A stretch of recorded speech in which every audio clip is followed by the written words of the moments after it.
took you to paradise? Foreign trips to live very nice. Would've took you to Ocean Springs. Could've bought you all kinds of things. But the world is over now. Might as well come over now. Might as well let me love you down.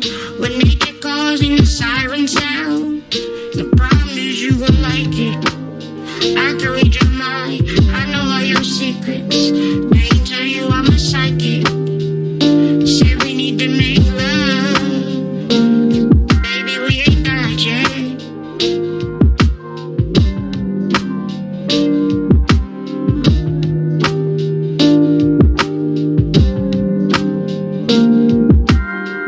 Remember you was too busy running around, but the city's locked down. Tickets mad cheap and I booked a flight and I'm back in town. See, the world is over now. Might as well come over now. Might as well let me love you down. When nature calls and the sirens sound, the problem is you will like it. I can read your mind, I know all your secrets. They can tell you I'm a psychic. See, we need to make love. Baby, we ain't died yet. We ain't died yet. So we need to make love.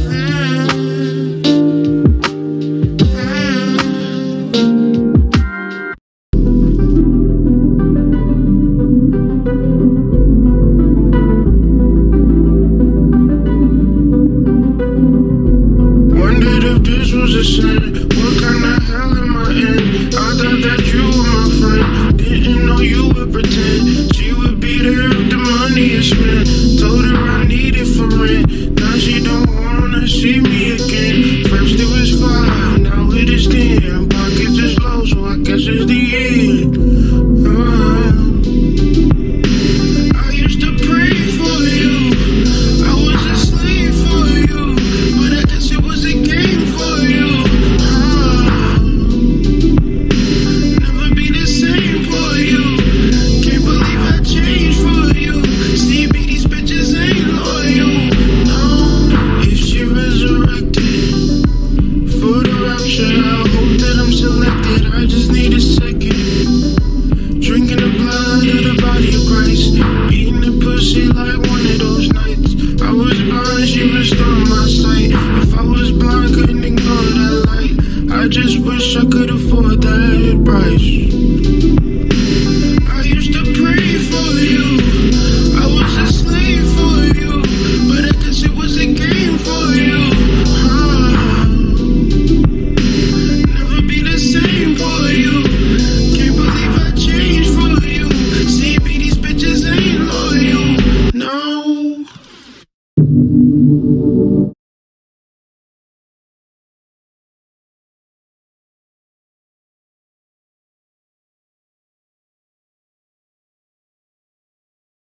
Peace, peace, peace to the family. Let me make sure. All right. Peace, peace. Let me do a mic. Yeah, I don't like the way that's looking. Let me do a little something or another.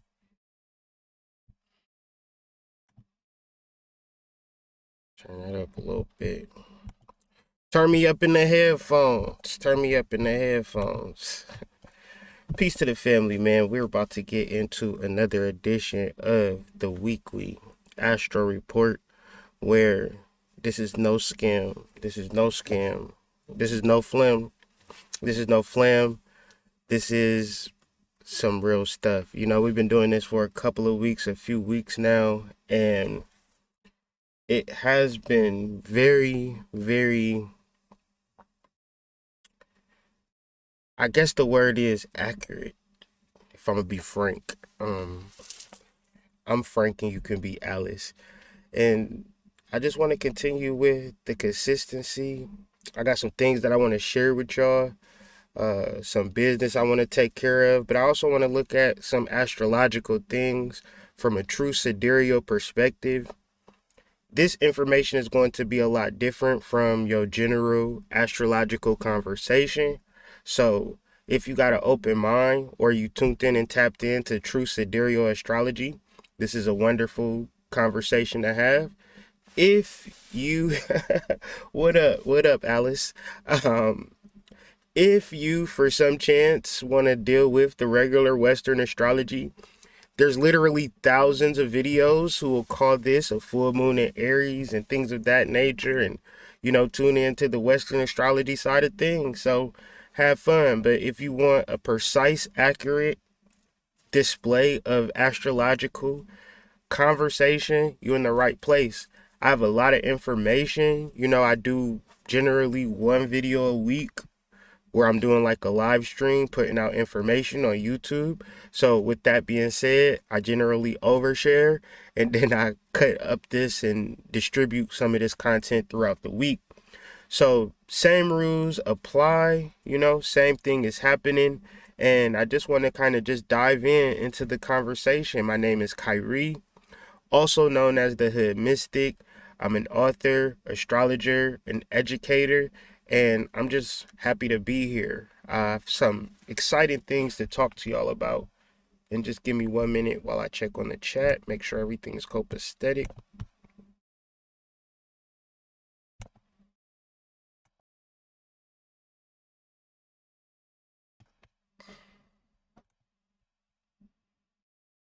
All right, everything is looking good. So what are we talking about today? We're talking about Mercury Station Direct today. I got a download in reference to Mercury Station Direct. And what I would say with all of these astrological conversations that we will have, I will have realistic, applicable understandings in reference to these astrological things. I'm not just going to say Mercury Stations Direct and blah, blah, blah, things that I read on Google type shit. Is going to be, this is the cosmological understanding.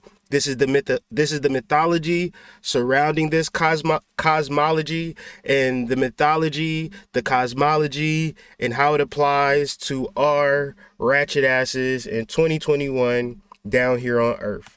So Mars trine Jupiter, we'll get into some Jupiter and Aquarius energy, because Jupiter is about to transcend, diving deep in those infinite waters. Ralph Smart, what's up, man? Can I get a drop? You feel me?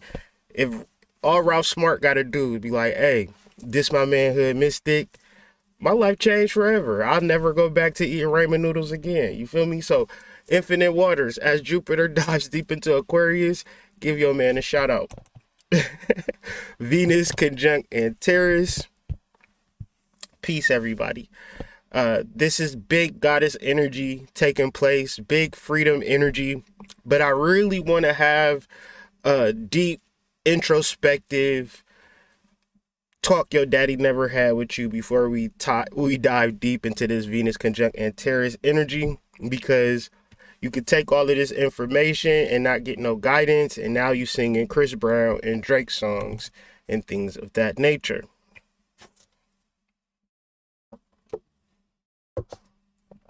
We'll be talking about the full moon. The full moon will not be in specific sidereal Aries. It will be in specific sidereal Pisces. We'll take a good look at that, as well as this good Mars square Pluto energy. I'm making a prediction that the cryptocurrency market, based upon this astrological placement, will go crazy. So this is not financial advice. I suggest you do your due diligence and understand the power of solar power, no pun intended, and recognize that you being a solar panel, solar power energy. So get your ass outside and absorb this sun. I'm really thinking about moving south. So if you got any homesteads, any property, any apartments, or even if you're a real estate developer, you down south and you looking for some tenants, email me at hoodmystic@gmail.com. So I'll elaborate on these points a little later towards the end of the build. But since people have an 8-second time span and I got your attention now, let's talk about it. My wife has got a cycle tracker that's being released at the end of the month. I'm sorry, the beginning of the month. And the beginning of the month, it will be getting sent out. The people who've pre-ordered, y'all will get it way before November 1st. Y'all probably will get y'all books the beginning of next week. So be on the lookout for that.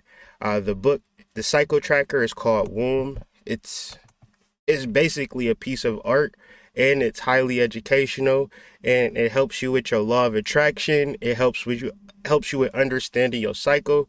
The way that my wife has explained it to me is that men, we have our own cycle where we follow the moon.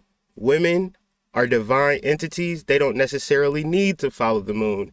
They have a moon within themselves. So please tune in and tap into Womb. You could get that at Columbian Exchange. Get your pre-orders now so you can be on the first to get your books before we do the official launch November 1st. Just give y'all a zoom in of what it's kind of looking like so y'all can kind of see it up close.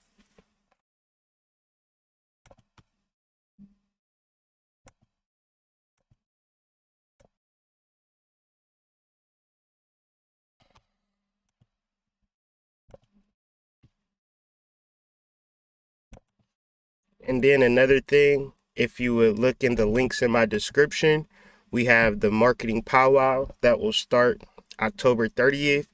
If you're interested in making more sales, building your business, the thing about marketing campaigns is that at first they don't really generate shit. So I imagine that most people quit before they even realize their true potential with their business, with their products. So what I'll be doing is hosting a powwow. Spirit has told me to call it a marketing powwow. So I'm following my spirit. I'm following my intuition and creating something that maybe people don't know much about. I think to get into conversations like this, you would spend upwards to $5,000, maybe hundreds of dollars, whatever the case may be. But I'm offering a marketing powwow for 11/11. If you going into this holiday season wanting to sell things, I suggest you have a marketing campaign and work your marketing campaign from the start to the finish, coming up with an ideal customer and locating that ideal customer and selling to that ideal customer so you can get the maximum amount of sales. I say all of this to say many people wouldn't necessarily know how to specifically do that. So for 11/11, you can sign up for the marketing powwow. I'll give y'all the exact marketing campaign form that I utilize for all of my books, all of my courses. What may look like me just being a random dude on YouTube just spewing hot shit from day to day is actually me executing my content and my marketing strategy. And all I can say is thank the Lord for a marketing campaign, because otherwise I probably would be doing no sales. So if you have a business and you struggle with sales, you probably just don't campaign hard enough. And a campaign isn't something that you do for 2 fucking days. Y'all do Facebook ads for 2 days, don't get nothing from it, then cancel your ads. That's like saying I want to go to the store, walking outside, and then turning right back into the house, and then saying the store don't exist. The store is there. Your ass just didn't keep walking. Your ass stopped and then turned around and went back home. I feel like a lot of people have enormous, amazing potential. They just fucking give up. So I'm going to talk about each and every page of the marketing campaign, outline and give it to y'all, and then of course have a Q&A so you can get specific marketing questions. It's 11/11 because I want people who are smart to help me out. So even if you don't, even if you know about marketing, if you know about selling, spend 11/11 to give advice, because that's the marketing powwow. I want people to give to this conversation. I don't want people to just take from this conversation. So if you want to be a speaker, if you want to assist in the formation of this powwow, reach out to me, because I'm operating on a level of faith, on a level of intuition. And once again, this is me just telling y'all. So do I know that people going to sign up? Hell no. You know what I'm saying? But essentially, this is what we're going to talk about: marketing research, marketing campaign, creating an ideal customer, things of that nature. Will we talk about everything about marketing in the marketing powwow? Of course not, because marketing is such a vast term. It has everything encapsulated in selling and getting your products out there, placing your products in stores, so forth and so on. However, for people who don't know anything about marketing, but got a business and got products and got services and nobody is buying from you, 10 times out of 10, you don't have a campaign and you're not executing a campaign because the market is the market. So this was a channel message from Spirit, and if it moves you and resonates with you and you got an extra $11.11, please sign up, and please understand that the seats are limited as well. So first come, first serve. So enjoy. And that is taking place October 30th, October 23rd. If you in the Detroit area, come support me and my wife. We are doing the Witches Bazaar. I do not have the flyer for that. I meant to upload it, but a lot of shit to talk about. So I'll dive deep into these conversations a little bit later at the end of the build. However, let's get to what we have come here for. Before I deal with astrology, I just like to warm us up with some, it's not necessarily esoteric mumbo jumbo, but it is some form of spiritual miracle ponderings that circulate within my mind and weave in my thought space from in and out and things of that nature. What I'm talking about today is going to be tapping into your wisdom as opposed to tapping into your emotions. Where spiritual people are highly emotional, I'm going to be Frank and you can be Alice. Y'all utilize spiritual for love and money, and 10 times out of 10, Spirit already has that for you in abundance, but you constantly wanting that is you being emotional. You being emotional is you actually repelling that of which you actually were destined for. Let me explain. Have you ever been in love with somebody and began to be somewhat obsessed, a little bit clingy about it? And at first they liked you, but then they turned to be like, well, you too attached, you too clingy. Because that's the nature of reality. To be receptive, to be desirable is, some form of a logic or a rationale, or, you are tuned in and tapped into yourself so much so that you become to be like a whirlpool for everything that you desire. Plus, you got to understand that there's wealthy people in this world. So if there's wealthy people in this world, there's a way to become wealthy. Would you be emotional in understanding that you won't become wealthy and don't do the things to become wealthy? You got to understand there are people in love in this world. There are people in relationships in the world. Are you the type of person that are doing the things that are preparing you for relationships? Are you practicing being soft? Are you practicing being hard? Are you practicing protection skills? Are you practicing how to do survivalist things? Like, if you wanted to attract a woman, you would learn how to use a gun. You would learn how to, kill wild game and things of that nature. Because you're understanding the times. You want to tap into your inner understanding of the world, where you have to develop some type of skills, some type of survival skills, some type of understanding about the world around you. You can't want to establish a relationship with a female or a woman and be lovey-dovey, smushy-wushy, kissy face. Because that's not really rational. That's not really conscious. That's very emotional. And as a man, you're not really doing nothing. Even if she fought, even if you lovey-dovey, kissy, and she's for that, when all the chips fall down, that's all you have. And that's not something that you build a foundation on. So I'm really hoping throughout this conversation, we could develop a level of wisdom, a level of deep understanding, a level of intuition, and as well as balance from the masculine and the feminine. So much so that it is creating something different, something new, something so divine that you're able to see it. So when we discuss Venus conjunct Antares, and I explain the understanding of knowing what you want and going forward, but not going forward in a way where you're playing mind games, where you're hoping and wishing that the person that you are interested in is interested in you. That is not wise. That is emotional, and that is a mind game. The thing to do, if you want something, you speak to it. And if that person on the other side says, you know what, I think you should kick rocks. Kick rocks with no shoes on, possibly with some open-toed sandals, but I want you to get the full effect of kicking rocks. You need that, because that emotional time that you spent wishing and hoping, you are wasting time. So once they tell you to kick rocks, you realize that that's not ever going to happen, that realization is never going to come true, and now you move on to something else. Rejection is very healthy, because rejection puts you on the path of where you need to be.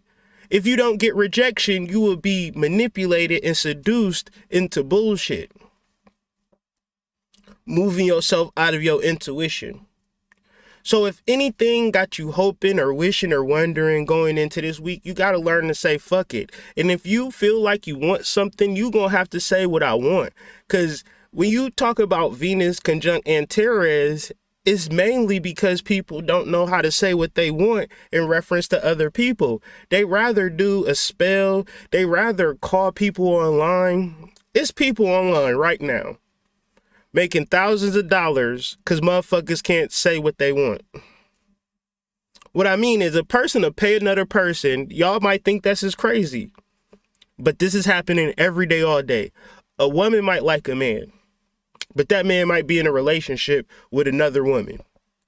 Instead of saying, are y'all interested in polygamy? How does this work? Because I'm very interested in your husband, and I don't mean no disrespect. I'm just trying to understand. I'm just attracted to him. I want somebody like him in my life. Do he got a brother? Do you got a brother? Can y'all introduce me to somebody? People won't do that. They'll go online, this person to say, yeah, I do spells and I break people up. I send in tranquil spirits to people. How much did that cost? $500. I'll break them up. And a person to pay $500 in a relationship don't even be broke up. But you would just be like, well, they arguing. Or I seen a video where they wasn't together. Maybe they ain't together, and just weird shit. This shit happen all the time. And it's because people are emotional, and then they bring their emotions into spirituality. The problem with the emotional mind is that it don't have to necessarily go away. Because now it is utilizing spirit, and everything is thank you, spirit. And I was utilizing spirit for this, and spirit said this, and spirit said that. Whole time you was being emotional. Whole time you wasn't being intuitive, because intuitive is followed by action, and that action is thus confirmed. Meaning that intuition and action are synonymous.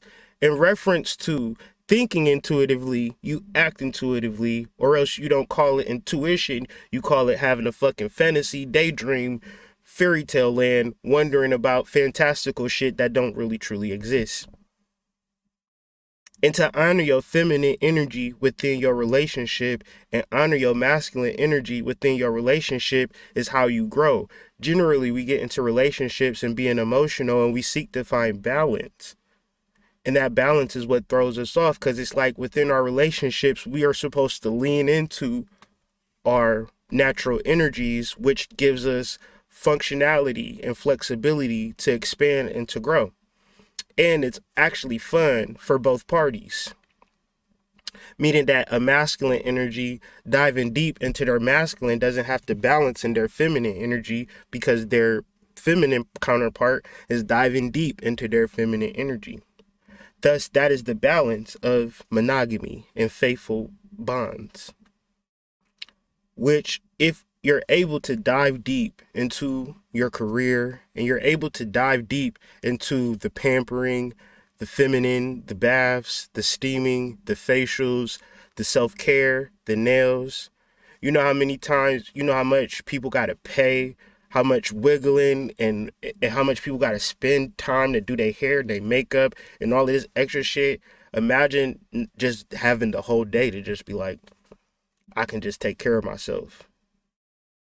because that's really my sweet spot. And imagine to be a man to say, I can just focus in on taking care of my family.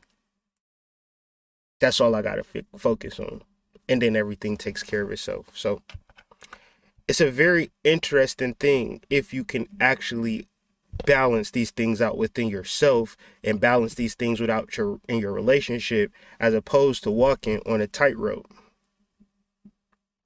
Is this masculine? Is this feminine? Is this masculine? And the beauty of it is when you see your partner struggle, because you're able to lean in, you know that you're able to lean into yourself.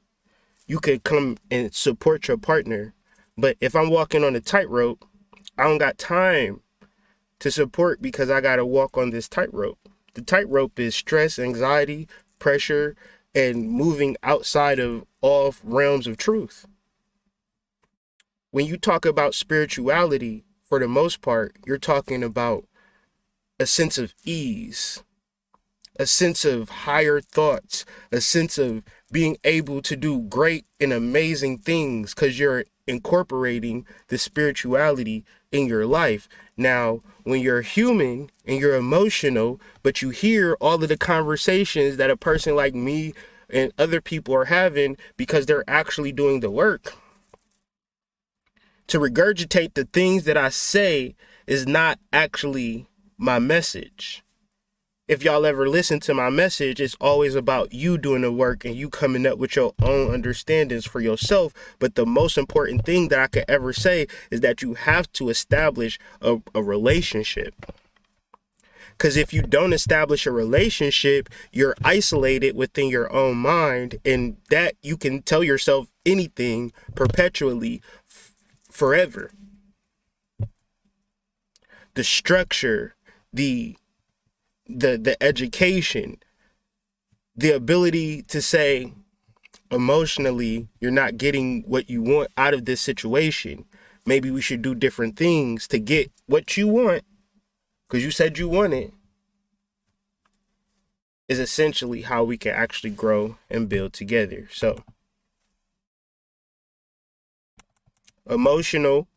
having an emotional mind. Give me 1 second.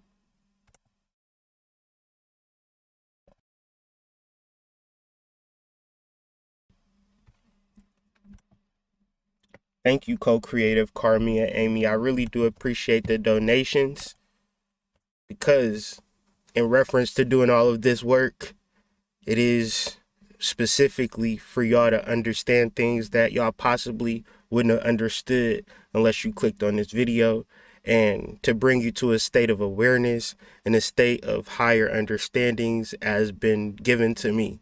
I'm just a regular person having a regular experience, but somehow I was able to tune in to higher consciousness and bring it forth to the people. And I really do appreciate any type of donations or any type of sewing that y'all do for my particular ministry. I've been here doing the same message with my same wife and my same children and my same understanding since I've been here. The only difference is I've just expanded and I've understood more and I've learned more and I've shared more and I've grown more, and I'm very appreciative of everything that I've ever experienced on this platform and outside of this platform. It's just been an amazing ride, and it's called life. And life is super amazing when you incorporate spirituality full time. And so if you're interested in that, then you're in the right channel, you're in the right place. So mindfulness means paying attention in a particular way, on purpose, in the present moment, and non-judgmentally. It's very important to be mindful is to not be emotional.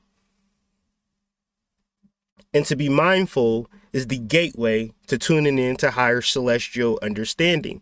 If you're emotional and spiritual, you're not really sure about it because you're more turned into your results. And your results may be spirit saying you can't have that right now. And if you can't understand that you can't have it, then you will then have a negative emotion and the cycle continues. Wanting what you don't have, as opposed to being grateful for what you already do have and moving forward non-judgmentally in this present moment, focusing on something on purpose. It is said that humans, since technology has been introduced into our lives, we have an 8-second attention span.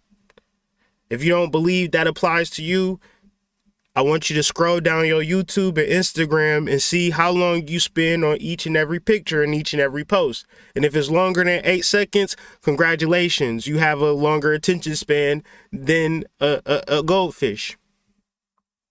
However, if you just scrolling down, pop, pop, pop, pop, pop, that means you worse than a goldfish, because a goldfish attention span is 9 seconds. So it's very important to address the mindfulness, but you can't address the mindfulness if you're having a particular experience, emotions. And I know that you're saying, well, Hood,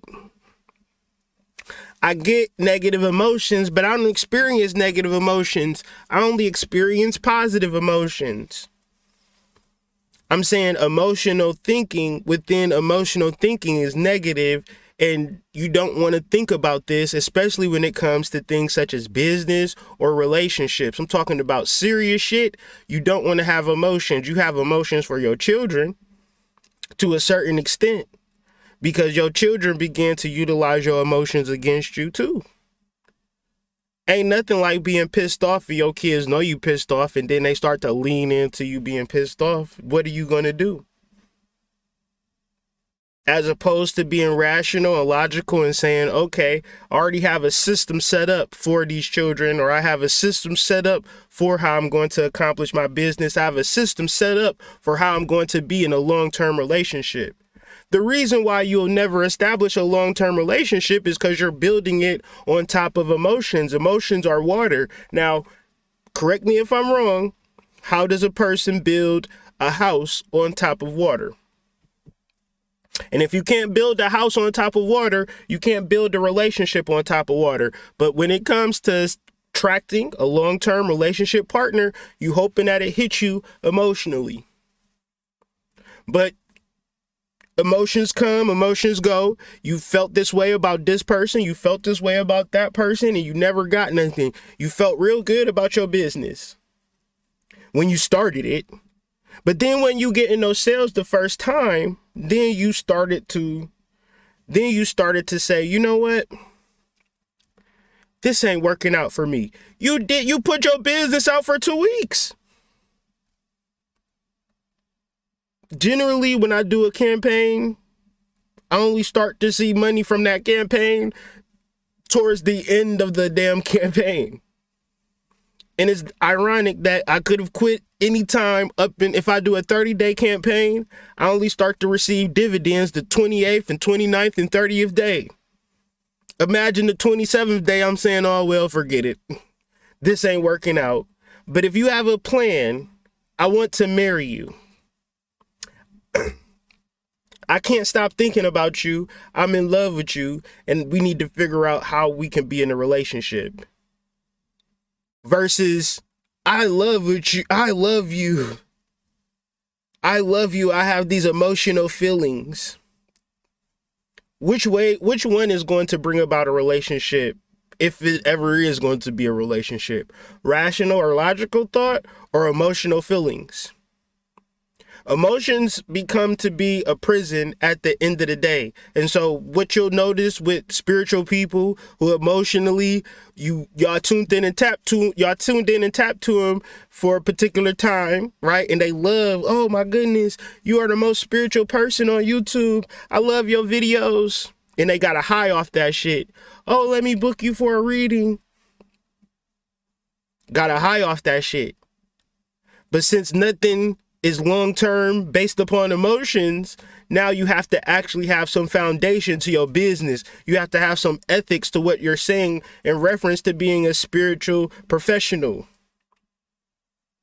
Because when you talk about business and things of that nature, people start things all the fucking time. Because it's easy to start shit. And it's easy to be emotional about something that you start. But generally, we talk about New Edition, Can You Stand the Rain? Sunny Days. Everybody loves them. Can you stand the rain? Rain being water, water being emotions. Can you actually stand the emotions? The emotions of regret, hate, fear, anger, shame, guilt, sadness, which accompany love, joy, pride, empathy, hope, and happiness. You don't get one without the other. Think another song comes to mind. Love and marriage, go together like a horse and carriage. You gotta have both. So much so that they begin to negate themselves out and everything exists within a form of rational, logical thought. Because y'all have turned emotions into spirituality and it wears itself out. You need to start writing more. You need to start documenting more. And you gotta stop giving up on yourself. You will give up on yourself if you go into anything off of high emotions. Because once those emotions run out, you have nothing. Nothing. Nothing. If you don't have a logical, rational mind. Double down on this. Revelation chapter 18, verse 23. And the light of a candle shall shine no more at all in thee. The light of a candle, chakra, spiritual light, shall shine no more at all within yourself. Thee, you, me. The voice of the bridegroom. The bridegroom is when the masculine and feminine energy unite within themselves. And of the bride, bridegroom, groom of the bride, and bride shall be heard no more at all in thee. For thy merchants, pituitary gland, Mercury, Mercs in Etruscan mythology, were the great men of the earth, for by their sorceries were all nations deceived. So it's not a thing of this country, that country, is all over the world. And it's a deeper understanding of people operating emotionally over being logical. But this is a sign of the times. It was actually prophesied and things. And when it comes to waking you up to some truth, I'm telling you to stop being emotional. Because it was emotions that made you get something because you didn't want to lose your job. That was an emotion. That wasn't a logical, rational decision. That wasn't based upon networking and having logical support systems within your life to let you know that you don't got to do nothing that you don't want to do, because it ain't about your job. It's about your relationships. Because all of your relationships is built upon emotion. Your job is built upon emotion. Your house is built upon emotion. You got to pay the rent. Your car is built upon emotion. You got to pay your car note. And reality is that you don't really got to do shit. But you see how emotions fuck you up your whole entire life?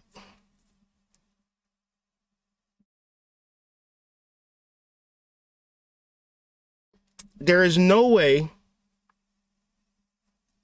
unless you spiritual and you absorbing lies, that you're thinking that you're in a successful situation based purely off emotions. Generally, what's going to happen is people are going to make love to you or have sex with you, whatever you want to call it. And after the sexual energy is gone and wiped away, they moving on to the next thing because the emotions aren't there. There is no actual earth, air, or fire there. Everything in our world is based upon emotions, and at a certain point it just have to stop. So Zachary Lansdowne describes Revelation chapter 18 verse 23 as such: the ego will no longer distort his intellect, and so it will neither corrupt his sexual nature nor use emotions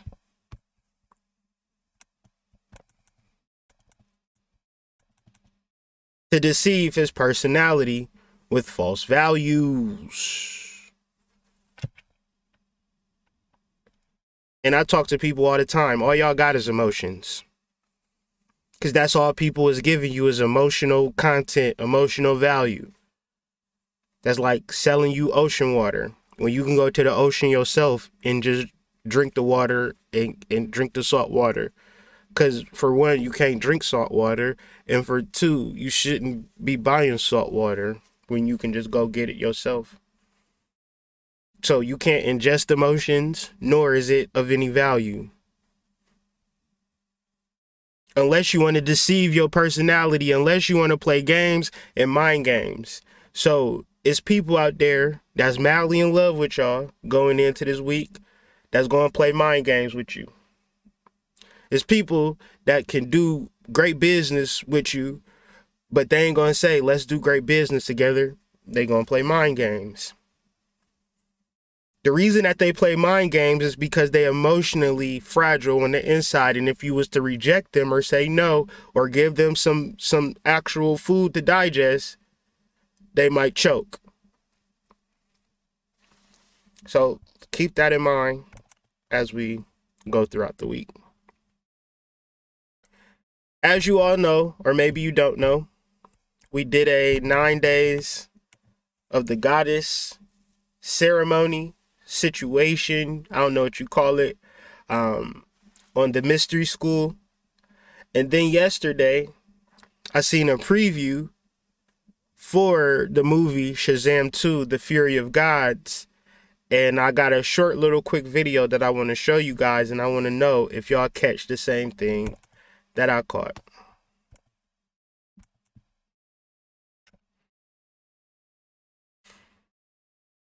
Where you hang out with your superhero.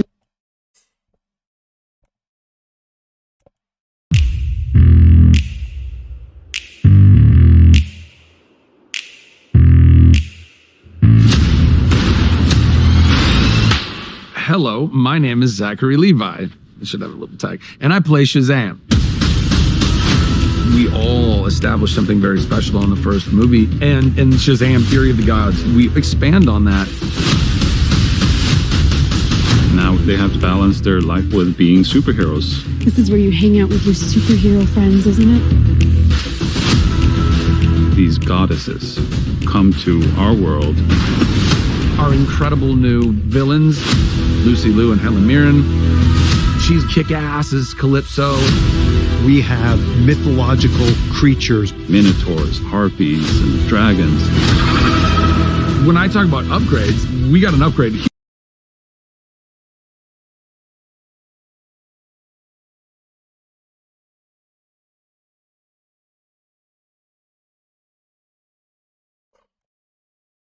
I actually do remember that. So yeah, it was interesting that the villains in Shazam were goddesses. That's the villains. And Shazam is an acronym for Solomon, Hercules, Atlas, the king of Atlantis, Zeus. I don't know what this other A is for. I ain't gonna make it up. And Mercury. So it's a big acronym. Maybe Abraham and Mercury, but you can Google it. What does Shazam mean? What's the acronym for Shazam? And it's literally talking about the Kabbalah and Jewish mysticism. And if you will look at the main character of Shazam, his name is Zachary Levi. And if you understand, Levi or Levites are a priest grouping of the actual 12 tribes of Israel. Those were the priests in the priesthood. So definitely going to tap into Shazam. Definitely going to tap into some movies and things of that nature moving forward. Got some ideas, but I'm not about to throw a lot on my plate at this particular moment. So let's get into some astrology. The full moon will be taking place in Sidereal Pisces. Most astrologers will put the full moon in a different place where it isn't, in Aries, and have conversations in relation to the full moon being in Aries, which would be what we call a half truth. Now, a half truth feels good, but it doesn't actually matter. if astrology is what we would call a physician or a doctor in ancient times.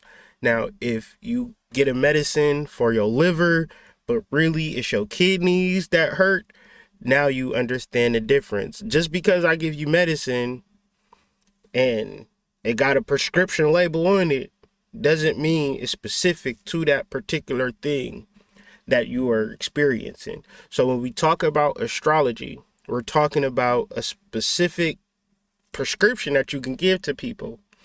But the way that they throw the whole shit off, the way that they deceive the masses when it comes to astrology is to give y'all Western astrology. When the reality is that the constellations are not 30 degrees equally separated.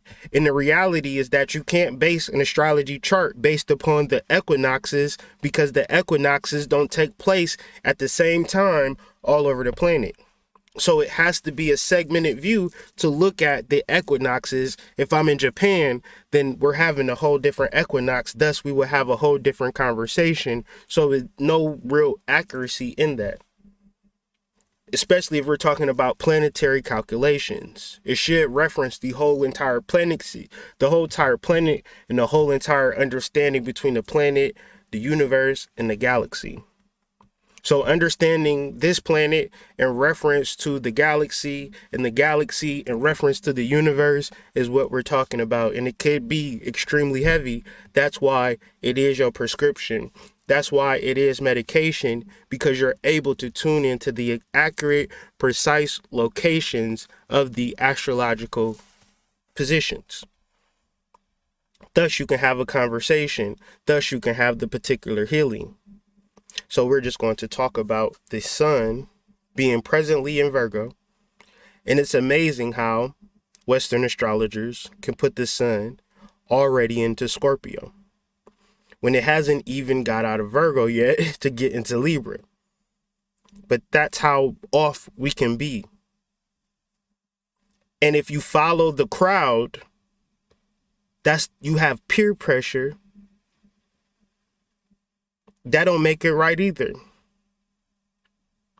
Emotions and peer pressure, people having drinking games, people having all types of weird sex parties and things of that nature because of emotions and peer pressure and a lack of accuracy. Because there's a particular level of healing that comes from understanding sidereal placements. And I can do my best with presenting the information, but it hits home if you begin to do the calculations of your true sidereal chart and have an understanding of your true sidereal energy. Because you'll stop calling yourself a damn Libra if you ain't a damn Libra. You'll start calling yourself a Virgo. How you a Libra and you ain't never been married? You can still be a goddess though. It ain't even like, whatever. It ain't one thing or another. Marriage ain't better than being single. We've already established that, but it'd be ironic though, where you could be embracing your goddess energy, but you possibly embracing Libra energy, and Libra is the sign of marriage, relationships, partnerships. You want to do everything by yourself. You ain't never even thought about being married. Ain't nothing wrong with doing things by yourself. Ain't nothing wrong with never being married, but you can't even embrace those qualities within yourself because you tuned in and tapped into Libra. Maybe you like the scales. Maybe you read something about Libra when you first entered into spirituality. Maybe you understand Pisces energy, Aries energy, whatever you've understood about yourself. It's very important to say fuck all of that and learn your true sidereal astrology. Don't try to carry, I don't carry my Western astrology like, if I'm having conversations with people to be nice, but y'all know that I don't give a fuck about that shit. If you tapped in and tuned into my channel, we can beef over this shit at this point. Have to go to war with this shit because I done went to war with Western education. They done said, Western education to throw you in jail. The prison, to the school to prison pipeline and things of that nature. That shit's real. If you are a black boy in the Western educational system, they broom you and breed you to go to prison. Even if you're not prison material. I'm not prison material. I don't even think that I did a crime that warrant me to go to prison for as long as I did, but I was conditioned to accept everything that was happening because I've been conditioned through the 12 years of education. It was the same trays that they gave you for school lunch, same food company, same vendors, same smocks that they wear to serve your school lunch is the same smocks they wear to serve your prison dinner. It's the same thing. So when you send your little boys to school, trust me, if he ain't an NBA player or a wordsmith or a genius, he's going to be bred to be an employee or a prisoner. And that's the reality. So why wouldn't I fight against that system in the same system that they put in on the astrology? I love everybody, but Western astrologers are liars. You can't say that the sun is in Libra when the sun ain't in Libra. More or less, you can't really say the sun is in anything if you really think about it, because the earth rotates around the sun. The sun is moving throughout the universe. So when we're actually saying the sun, we really mean the earth. Because the more that you study astronomy, you can't just be looking at astronomical placements and figures and then regurgitate astrological phenomena. Because in a sense, if you can't, like, because at first you could say a Western astrologer doesn't know any better. So therefore they'll perpetuate because they just don't know. But when you start to look at the astronomical precessions of all of the planets, the sun ain't never nowhere. The earth is in Virgo. The earth is actually rotating. So maybe the whole conversation need to be changed. You don't have a sun sign if you really think about it. It's only related, the sun, even deeper. The earth is always opposite of the sun. Because if I'm going around a circle, it's never a time where I can just be like, if you have a fixed circle and you have something orbiting something, at any point you could just say it is opposed that thing for which you are orbiting. Maybe you got to listen to this more than one time to understand what I'm saying, but I'm not going to dumb it down any further for you. The sun is always opposed the earth, thus everything is the earth. The sun can't ever be in shit. So when you say a sun sign, it's more of a regurgitation. It's not an actual understanding that you understand for sure. Now, I can specifically say sun signs because I want to have a conversation with people and I don't want to scare you to say there is no such thing as a sun sign. That's all bullshit. Now your brain is fucking broke and it's all my fault. I don't want to break your brain. I just want to give you the truth. So let's go. Let's continue. Let's just get into this. I don't even want to keep going because I feel my brain is breaking at this point and we got other information to get to. Mercury stations direct today, but Mercury retrograde is not over. When Mercury stations direct, it has to move. Yeah, the sun does stand still. Like, you can look up a cosmological precession of all of the equinoxes and all of the planets, and everything is rotating around the sun. Matter of fact, I got time today. Because if a person never seen it before, let me just be the first person to show you, to just say that I want you to see what I'm saying.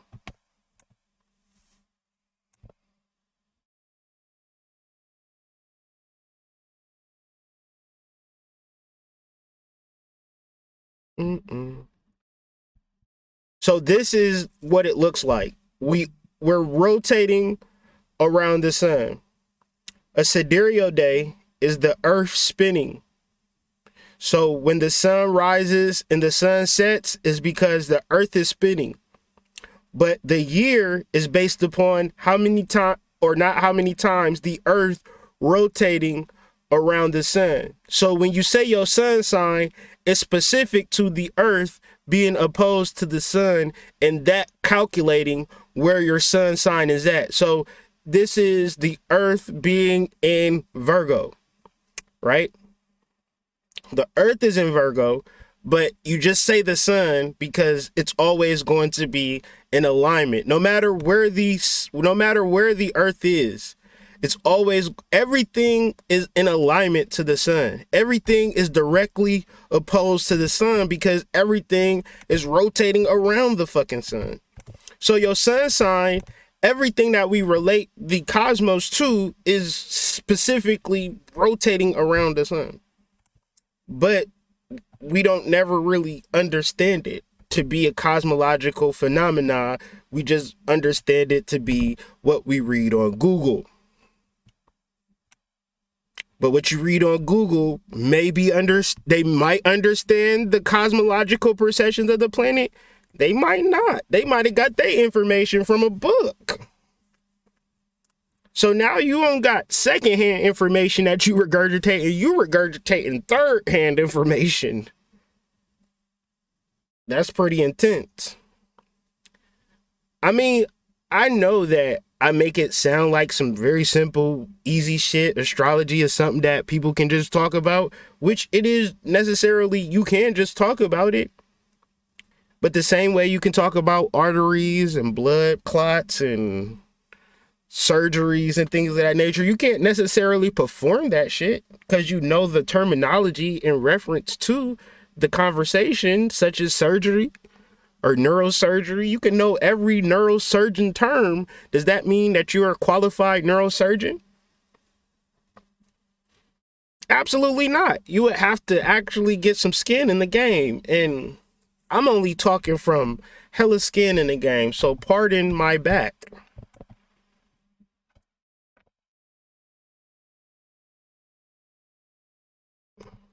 Mercury stations retrograde.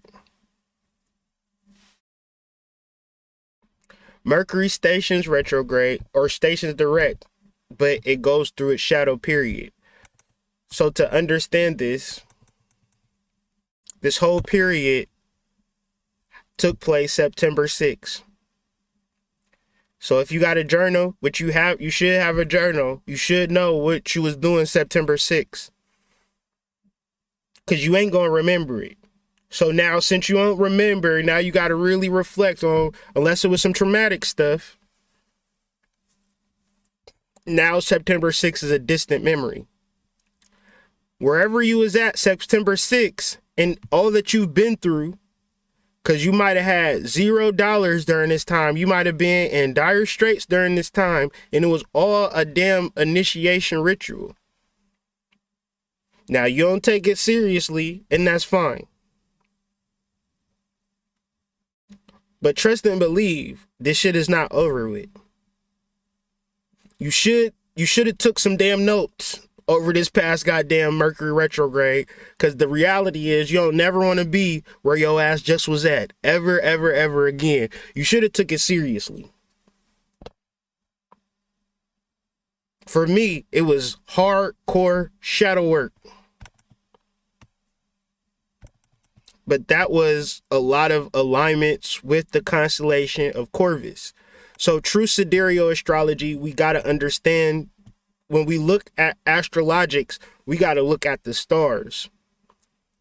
Star Walk costs $2.99 a month. It's an app on your iPhone, or you can get Prometheus. That's probably like $200.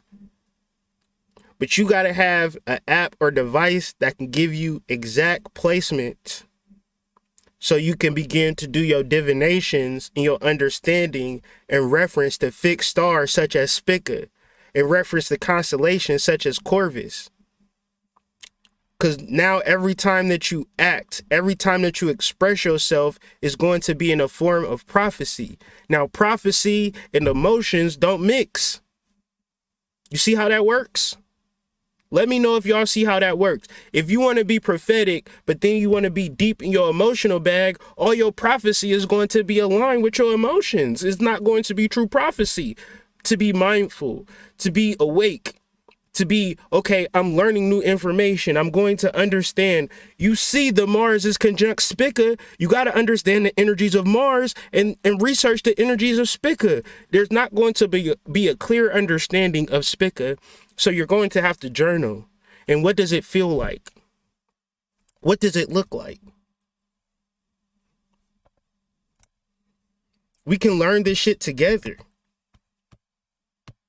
Because there is no authority. We are the authority. For me, Spica is the goddess's booty. And you be like, well, it ain't the goddess's booty. It's the goddess's hip. It's the goddess's hip.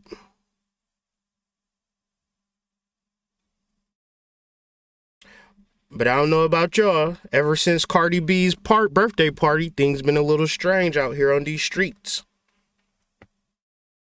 There's a lot of ass at that birthday party. I seen the pictures. I say the sun was exact, the conjunction of Spica when Cardi B's birthday. God damn it. I would say Cardi B's birthday is when the sun conjunct Spica.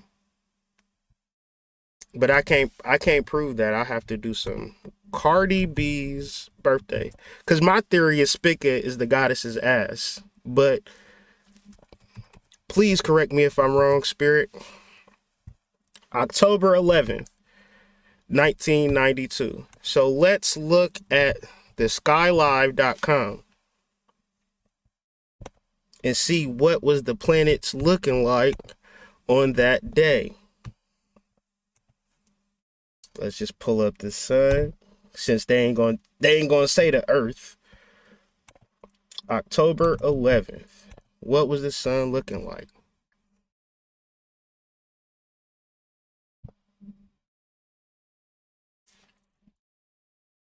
So this is the alpha star of Virgo. The sun is nestled into Virgo. And this would be, to me, the ass area, the back. See if I can zoom up. I don't think I can zoom up. It's acting weird. So, yeah. There we go.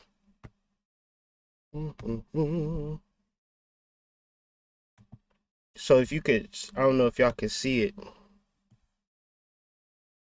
but this is the constellation. You got the legs, the ass, the back, the head, and the arms. Interesting.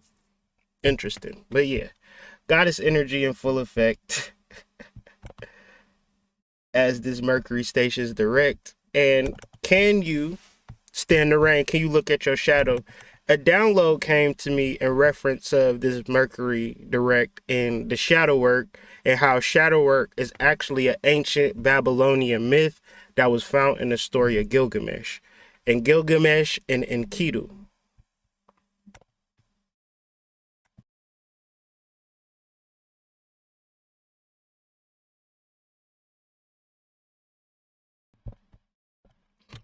Gotta make sure y'all there. I don't be never knowing if y'all there or not, because I only have one screen and I gotta utilize my screen time fully. So Gilgamesh and Enkidu. Enkidu is the wild man. Gilgamesh is the king. And maybe, no, this must be Gilgamesh and this must be Enkidu.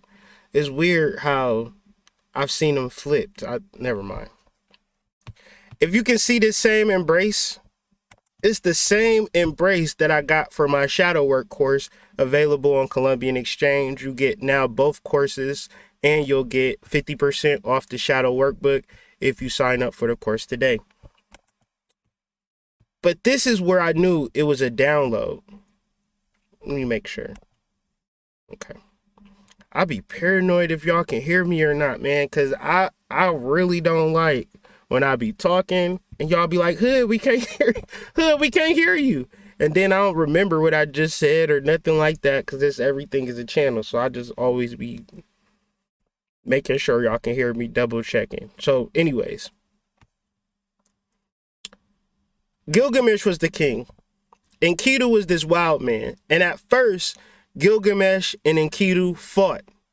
And then after they fought, the king won, and then they began to work for each other. But Enkidu was of divine spiritual essence when you do the research on it. So this is your shadow spiritual self. This is the esoteric mythology. If you think it's about two wild people out in nature or fighting or kings and weird shit like that, the mythology wouldn't even exist to this day. The reason that it exists today is this because they're talking about human psychology. And the human psychology is essential for human beings to embrace their shadow side because their shadow side is directly connected to their divinity. So this projected image that you're constantly putting out to the world, if not fully embracing your shadow, you're doing half of the work. So doing all of the work to say, I got to get the money, I got to get this. No, do some shadow work. And it's interesting that during this Mercury retrograde period, it's not even that I decided, it's like spirit forced me to do the research and to do the work and bring forth the second shadow work class. And my thing is that it was phenomenal. The only thing is that I cannot do the work for y'all. I can't do shadow work for y'all. I can present the information. I can share the information. I can do question and answers. I can reproduce the content. I can do the shadow work tribe in the mystery school. Y'all can talk about shadow work shit, but I can't force you to do it. It's imperative though. It's very important, and it'll get you successful, and it'll get you out of toxic relationships, and it'll put you in your best life, and it'll bring friends, and it'll connect you to people. But y'all fake as a fuck out here in these streets, and that's because you fake as fuck with yourself. Can't be real with me if you fake to yourself. I can't do the work for you. You have to do the work for yourself. Link is in the description, columbianexchange.com. 6 hours worth of talks. You also get the free PDF journal if you one of the new age kids. If you got an iPad, you can download the PDF and journal within your iPad for free. Available now. So shameless plug. Mercury retrograde, some notes that I want to bring forth. Embracing your primordial shadow and having that karmic confrontation. If you are sewing into the collective conscious and you giving them valuable information, then you should expect a boatload of energy in return. If you all tuned in and tied into yourself to this point that you feel so sorry for yourself that you ain't gave nobody shit, that's a karmic confrontation for your ass, because you need to get over yourself and start giving, start sharing, because that's becoming like God or awakening the goddess within you. But if you are emotionally led, your emotions can trick you into somebody owing you some shit. Have y'all ever not owed nobody shit, but they treated you like you owed them some shit? That ever happened to y'all? Enkidu is the wild man companion of the Sumerian hero Gilgamesh. I want y'all to Google this. I want y'all to understand this and then tune it in and tie it into metaphysics and occult understanding. They're not talking about a Sumerian hero named Gilgamesh. 10 times out of 10, he never existed, the same way as Pee Wee Herman never existed, the same way as Mickey Mouse never existed, the same way as... I ain't gonna mess with y'all, man, Jesus. It's literally the same embrace. It's literally the same shit. Enkidu is the wild man companion of the Sumerian hero Gilgamesh. Although created by the gods as a rival to Gilgamesh following a wrestling match in which Gilgamesh won, us paying the rent is going to win all the time. us being responsible parents is going to win all the time.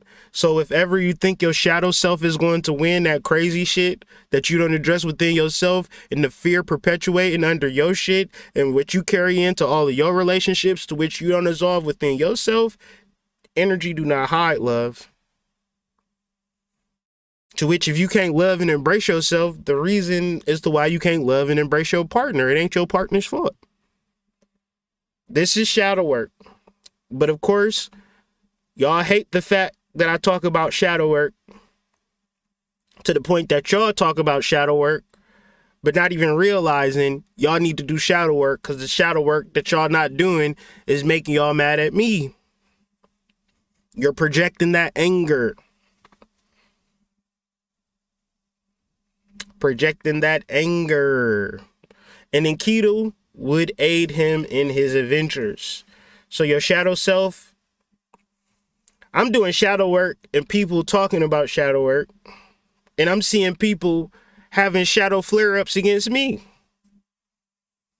Like I'm yo op. And I'm putting out information for the family.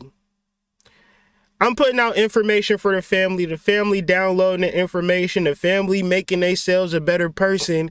And because people want to be spiritual leaders so bad, they just going to be mad at people that's doing the work.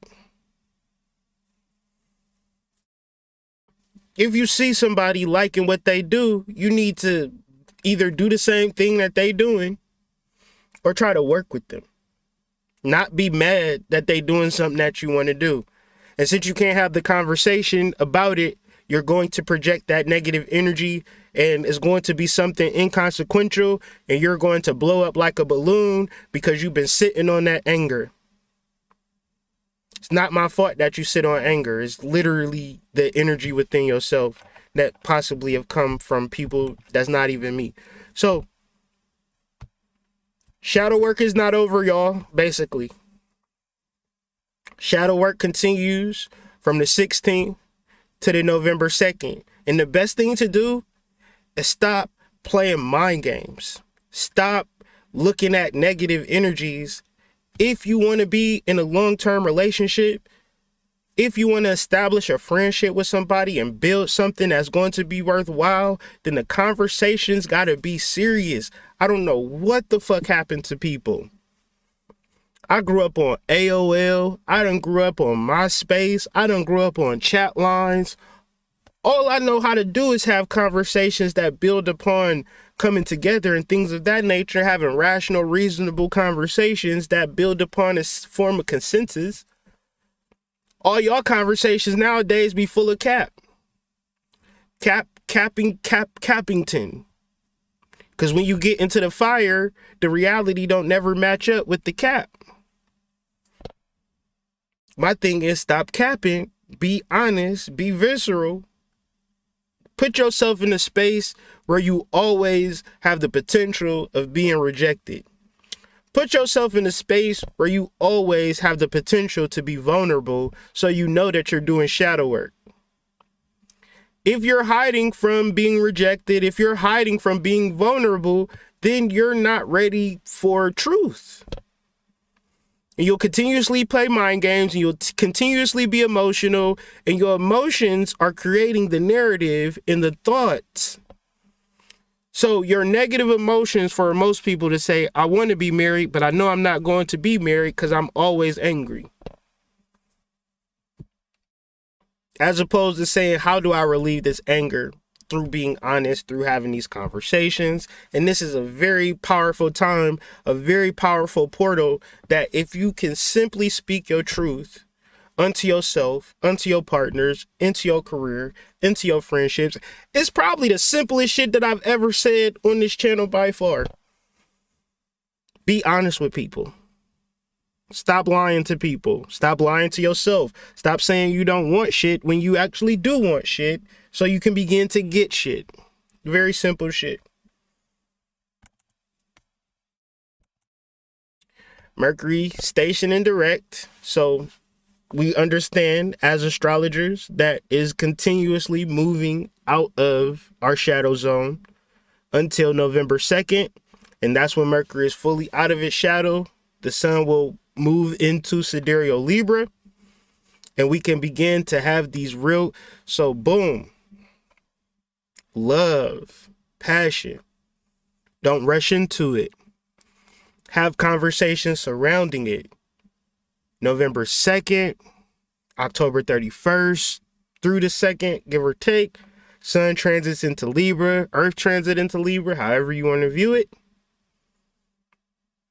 Mercury, fully out of the shadow. You've actually been honest and not rushing shit, not being emotional, not letting your emotions run, but just letting your honesty and your conversation be the full front of your assault of life.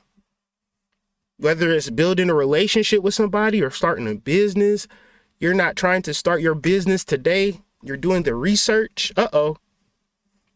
Learning.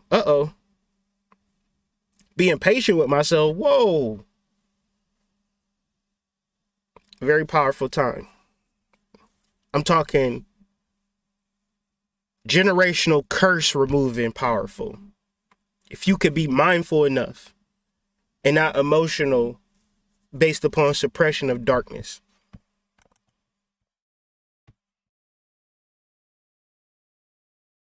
Mars in the same energy of Virgo, same energy of Spica, same energy of Booty, Venus of Willendorf, goddess energy, big goddess energy, divine feminine, unseen, magical, mystical energy that is really tuned in and tapped into intentions, tapped into pain, and tapped into rituals. If you can tie in pain, intention, and rituals in one, now you cooking with grease, because now you trust in the power of your rituals. You trust in the power of your pain. You don't look at your pain as being a negative thing. You look at your pain as a process for birthing something into reality, because you understand the goddess, you understand birth, you understand creation. Patriarchal thinking is, get this medicine so you don't ever feel this pain. All you need to do is buy your healing, buy your intentions. You don't need to do the ritual to break them up. Pay me $500 and I'll break them up for you.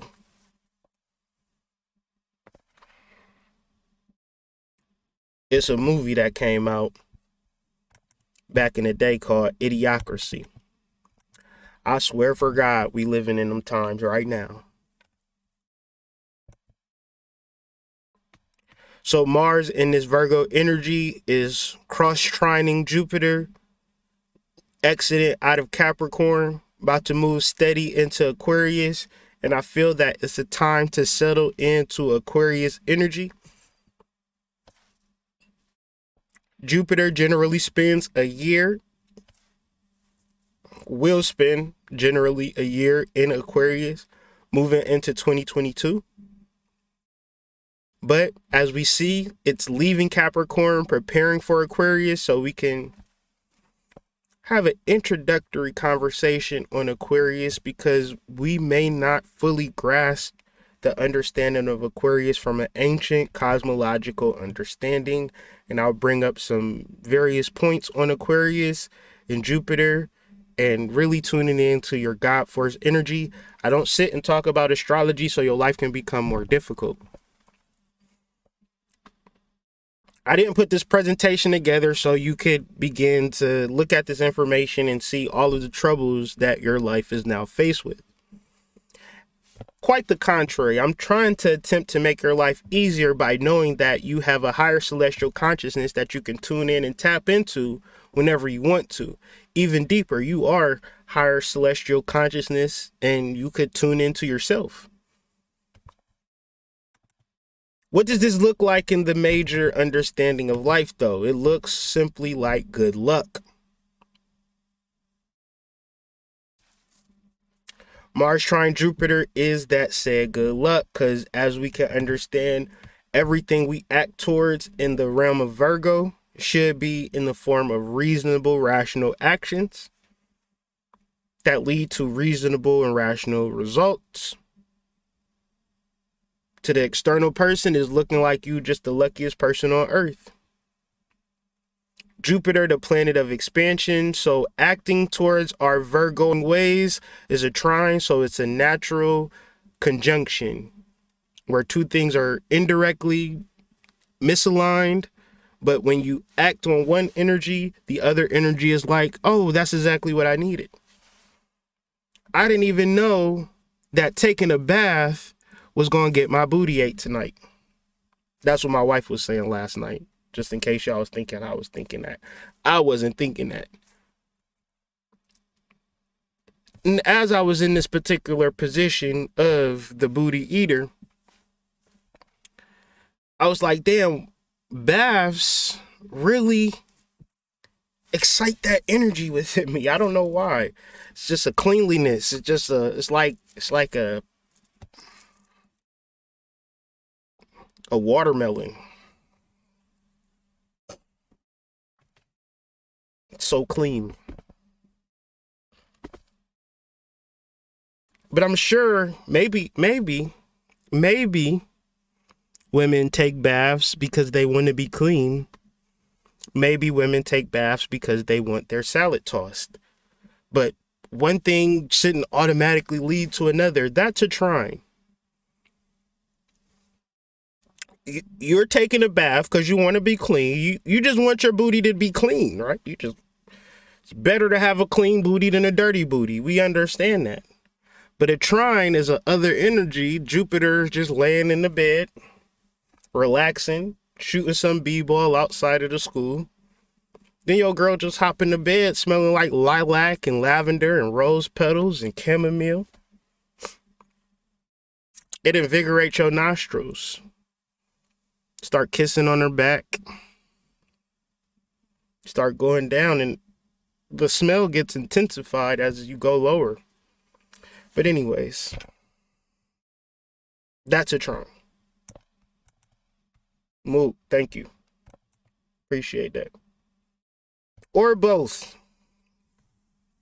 So Jupiter moving into the realms of directness, moving forward, progressing deep into Aquarius. But people always ask, since Aquarius is carrying water, why is it a water sign and not an air sign?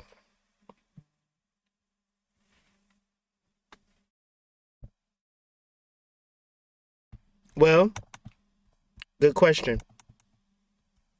Aquarius is ruled by two major stars. The alpha star being Sada Malik,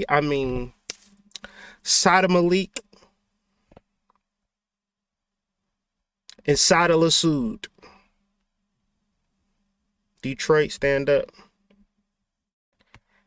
And these two planets, or two stars, Alpha Aquarii, officially named Sada Malik,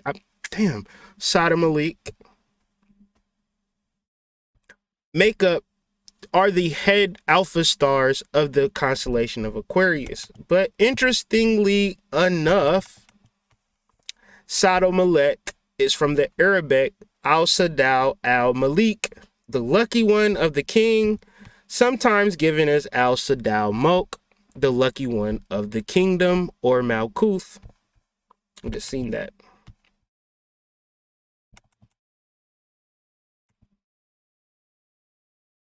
So as we get deeper into this conversation, as we get deeper into the full moon and we look at the nakshatra, I just want to keep this in mind.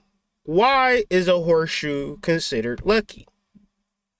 Although the origins are not exactly known, it is believed that the horseshoe became the symbol of luck with the 8th century Chaldeans thought its crescent shape represented various moon goddesses, thus protecting against the curse of the evil eye.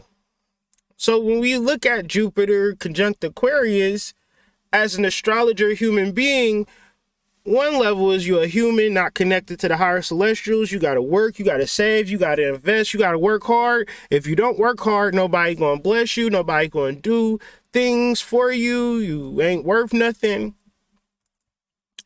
But at a cosmological level, at a spiritual level, if you just can simply understand the nature of the cosmos, which is a thought that celestially Aquarius and energies in Aquarius are just bestowing good shit upon you for no fucking reason. So if you don't actually tune into astrology, you don't tune into the mechanics of astrology, you would think Aquarius means awakener or free-spirited or whatever the fuck I read on Google. That's a smokescreen. Because it may be true, but the deeper reality of planets within Aquarius, what we should be prepared for, which we are disconnected from, is being poured down, washed down with celestial cosmological information just because. You don't gotta check no boxes. You don't gotta fill out no forms. Jupiter entered into Aquarius. They started sending people checks. Everybody got checks for no reason. You didn't even know that was possible. You didn't even know that the government could just send you a check when they wanted to. As Jupiter gets deep into Aquarius, you about to see the whole shit flip. Now, for people disconnected to the higher cosmological understandings of life, it's not going to flip for them because they mental is not connected to the reality. If your mental is saying, I gotta work hard because that's what you believe, nothing that I say is even going to matter to you. I do work hard, but I don't work hard. I've always worked hard, but I really never worked hard. I've always been listening to the Kirk Franklin song. It's playing in my head right now. Melodies from heaven. Rain down on me. Rain down on me. That's what Aquarius represents. That's a thought. That's an air sign. That's a mentality. To be abundant, to be prosperous, you got to be that mentally first. You got to be connected first. Now, I can tell you how beautiful you are, how sexy you are, how smart you are, how deserving you are. But if you don't internalize that, if you don't see that for yourself,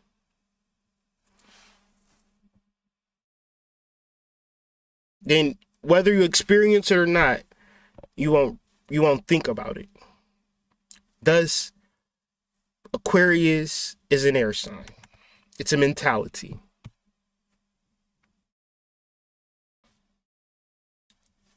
Acting in a certain type of way in reference to your goddess, into your unseen, into your action, like into your intuitive nature to start a program, to start a relationship. You see a person that you know that's your wife, you know that's your husband, you know that's your career, you don't have the education, you don't have the training, you don't know what that person is like, you never took that person on a date. It's time to start making the actions towards how you want your shit to be, because you deserve good things to happen to you just because you exist in the fucking earth. Your biology comes before your ideology, unfortunately. However, your ideology, if you put it before your biology, is nothing that I can do.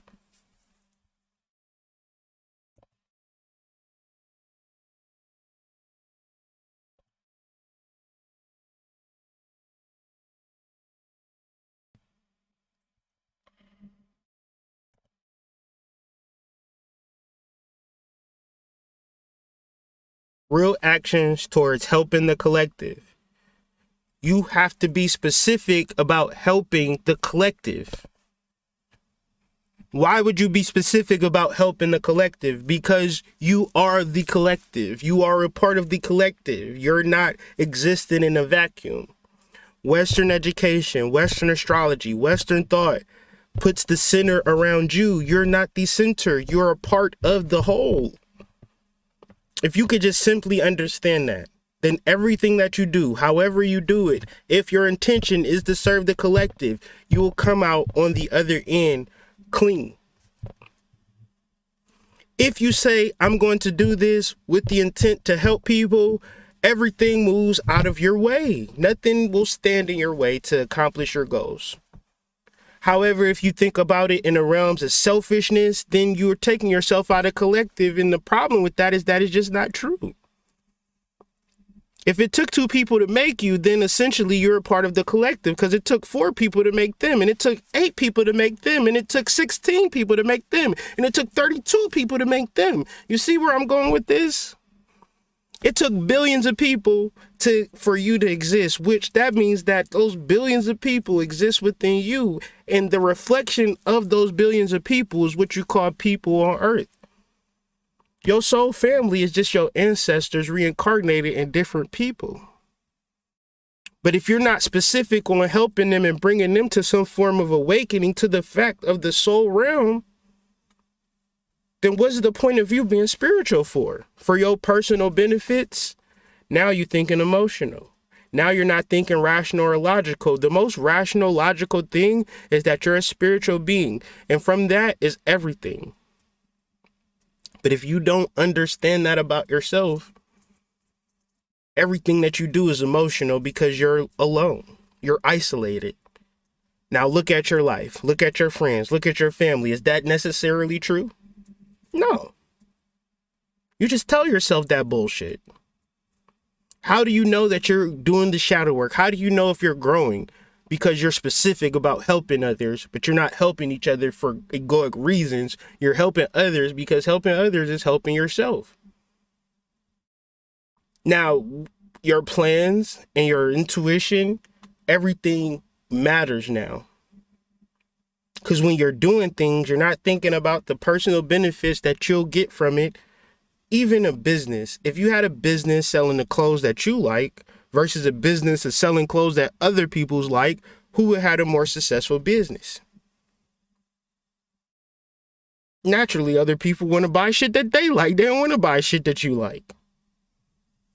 That's just how shit goes. But most people can't wrap their minds around that shit. I'm going to keep going.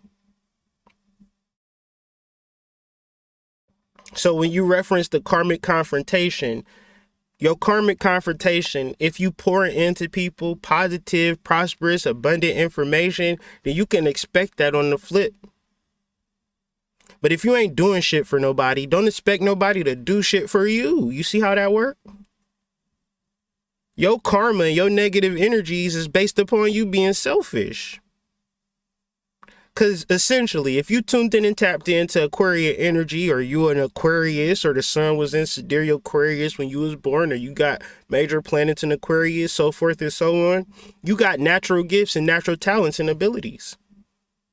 Success to you if you give those natural gifts and talents and abilities to the collective. Woe to you if you just hold and hoard that shit to yourself. Because you didn't do nothing to get that shit.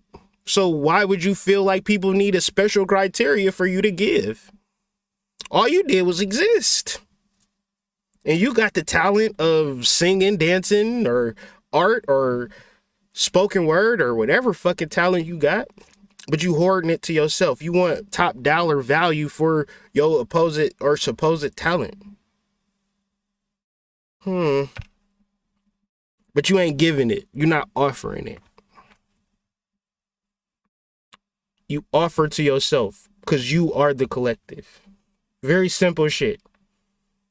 But sooner or later, people will talk to me about their own personal problems as if they don't have an actual purpose in serving the people within the world that they live in with. Interesting shit.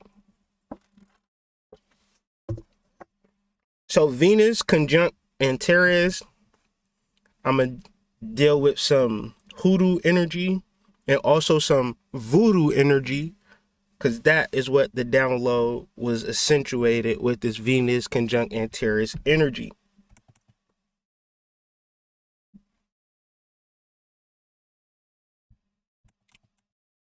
So as we can see, Venus has been conjunct Antares over these last couple of weeks, moving away from Antares. However, I just want to bring about some downloads and some residual energy that will be dying down as Venus begins to move into the realms of Sidereal Ophiuchus. It's actually going to be the first of the traveling stars to be, or wandering stars to be, entering into the realm of Ophiuchus, the realm of self-deification. So I just want to bring about some hoodoo and some voodoo prescriptions that could help y'all tune in and tap into higher celestial consciousness. When I talk about astrology, I tend to be long-winded because I like to talk about its realistic applications based upon just some shit that I read on Google about these actual confirmations. I like to use the stars as divination tools, and I like to tie in the different mythologies and the different correspondences in relation to the syncretic nature of the universe. Syncretic means that everything is everything. However, when you deal with precise understandings, that is everything too. You can't say everything is everything, so let me be general and abstract, and then say the person that's precise and accurate and giving me real world confirmations, I'm gonna just ignore that person because, you know, everything that I say is honest. But just because I'm not precise, you know, that makes it even more honest. I don't think the universe works like that. The same way as if a person say everything is everything, is an expert house builder and is a person that don't really build houses. However, I'm gonna deal with the person that don't really build houses all like that because everything is everything. I'm gonna give them $200,000 to build my house and they don't have no housing experience. They don't know the precise measurements of wood or nothing like that, but everything is everything and they got a business saying that they build houses. Well, you can lose your money and you could be lied to. And people can talk to you all day about this shit, but they won't give you real world applications. They'll simply, niggas will talk about astrology and ask you shit about the shit. What y'all think this mean? You the teacher? Teach. So as I'm doing this, sometimes I do these researches and then these energies, they want to be known. They want to be tapped into. And I just share the information for y'all and then y'all could go and do it or not do it. Maybe it resonate with you, maybe it don't. But Venus conjunct Antares, the energy of St. Clair has shown up and shown out. The story is we wake up, so we do 9 days of the goddess. The last day, we go to St. Clair Metro Park. And when we go to the park, we go to the actual place where we're doing the offerings, and then there's this brick that says Mott. And I immediately know that's Mutt or Ma'at. But St. Clair is a syncretic version of Ma'at or Mutt, the mother of God, the mother of all gods. St. Clair is a powerful energy, but it's not specific to a white lady nun. It is the most ancient of ancient goddess energy that is encapsulated within the white lady nun. For which, if you were to take off the white lady nun mask, you might see an ancient primordial goddess under there. If you are a psychic, if you are utilizing psychic energy, St. Clair is the saint for you. If you are attempting to communicate your truth, if you are attempting to see things clearly, moving into these transits, St. Clair is the energy for you. It's not St. Clair specifically. It's the energy of Mayat. It's the energy of Mut. It's the energy of the mother of all goddesses. There's a spiritual truth within you. There's a voice within you. And you have to tune to these ancient goddesses. When I tune into these ancient goddesses, they be like, Hood, thank you. But what the fuck is wrong with people though? Like, I like you, Hood. You say you speak to the goddess energy, in, out, up, down. We appreciate you. But what the fuck is wrong with these people out here in these streets? We trying to make their lives easier, but they don't want to do aesthetics of ritual. They want to start a ritual for one day. They don't even want to go to Family Dollar and get no candles, hood. They don't want to learn. They don't want to practice. They don't want to try. You know what they want to do, hood? They want to complain. And then they want to look at other people doing good and be jealous. Do they know that they could tune in and tap into the ancient primordial goddess within them and activate themselves immediately and instantly because the goddess always wants to help and assist you? It's like going to your mom and your mom saying you can't eat tonight.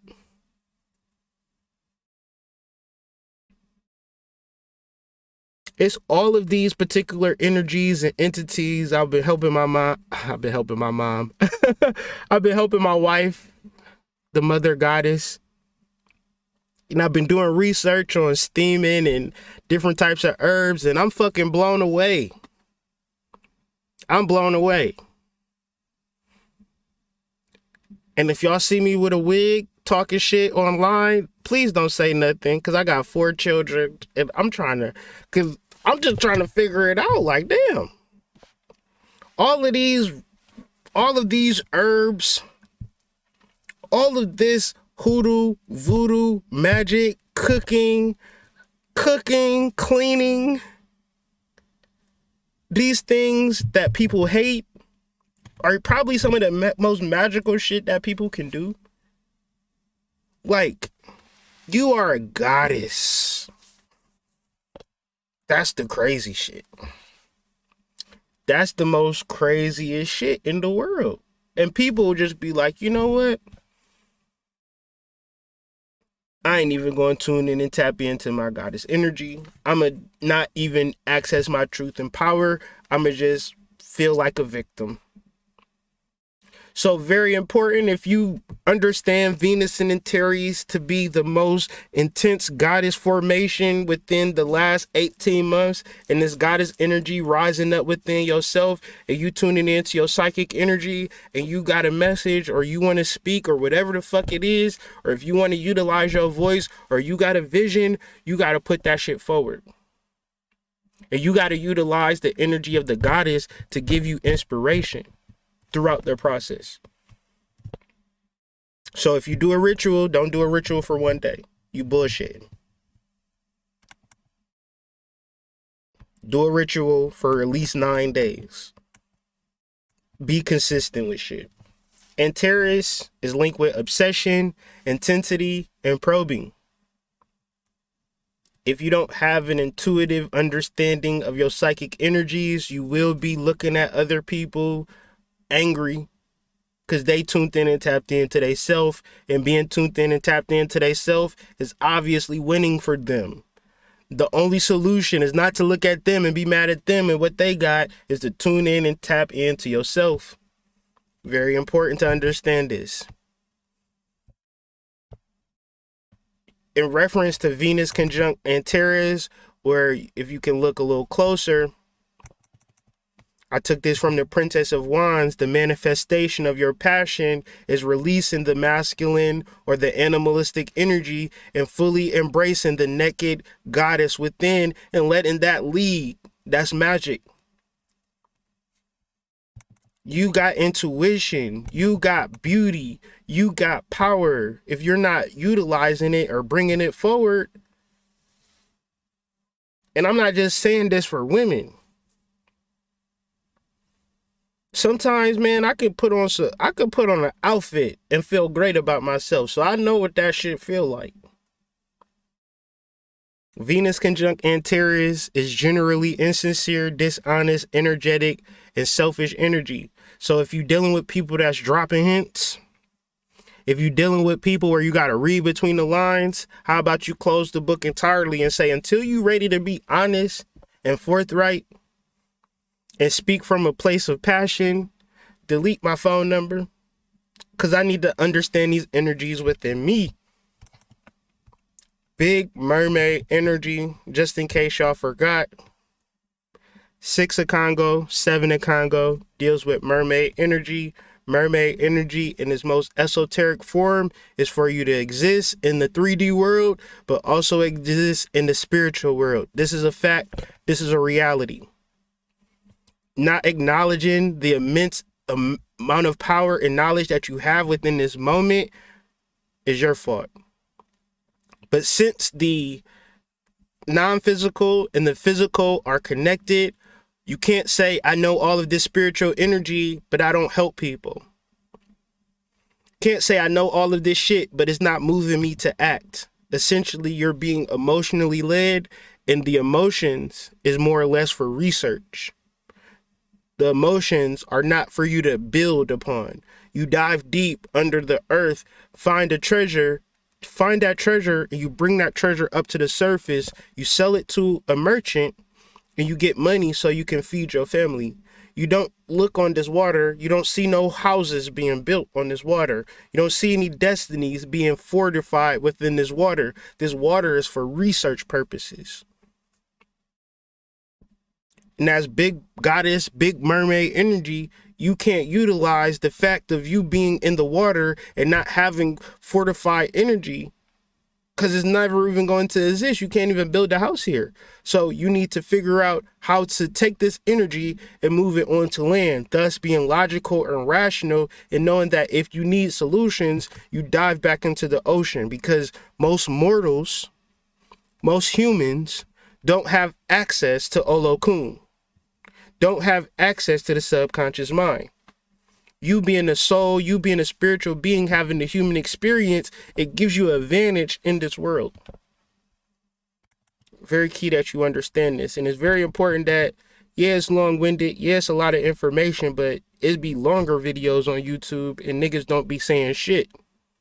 So I don't care at this point. I seen a video for 5 hours. They talk about Anunnaki, the Kabbalah, and it's just a bunch of niggas drinking and arguing with each other, spewing hot nonsense, and those videos be having thousands of views. So you think I care that I got a lot of information and that I just have to bring it forth? No, I don't. It's Dame Drops. It's all different types of YouTube. It's 500 million hours of content being uploaded every single day on YouTube. 500 million hours.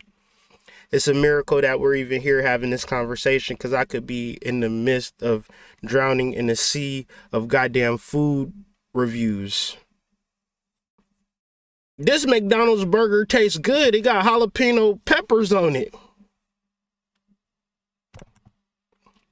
The flavor and the taste is just so spicy.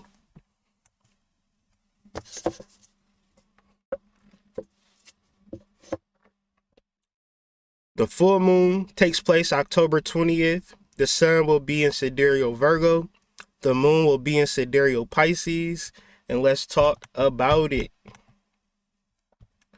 Since the sun, Mars, and Mercury will be conjunct the constellation of Corvus, it's a very prophetic time. And since we can understand our expression to be prophetic, we balance this out by emotional understanding of the Vedic nakshatra for which this phase of the moon is in, and we'll discuss these things in detail. Sun is conjunct Mars in this lower leg of Virgo. It will continue to pulsate or move. As you know, this is just a reflection of the earth into the sun. The sun ain't necessarily going nowhere, but the earth and Mars will be in the energy of Virgo. Oppose our satellite, which rotates around the earth. The moon rotates around the earth every 28 days. The reason that it rotates faster is because it doesn't rotate upon the ecliptic. It rotates around the earth. So since it is aligned and opposed in the sidereal energy of Pisces, it's going to move over into Aries, where you see Uranus nestled, has been in Aries for quite some time now. But a Pisces moon is it's like a portal. I'll show you better than I can tell you. The moon tarot, let's go, moon thoth tarot card.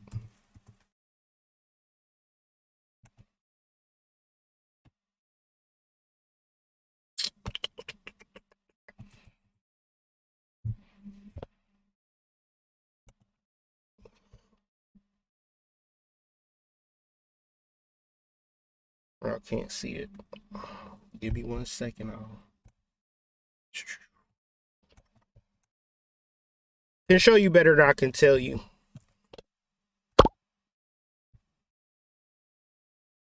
So hopefully y'all can see this.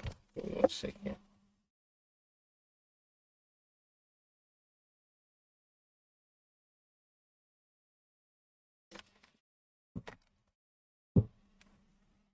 All right. So we can see, I don't know if y'all can see this or not. I apologize if y'all can't see it. But the Moon Tarot card, the Thoth Tarot card, the Moon rules Pisces. The Moon and Pisces, right? And it's the dung beetle, the sun, or basically the shit that you've been through, propelling you through a particular portal. You have your Nubian energy, like gateway energy, going through a great ordeal.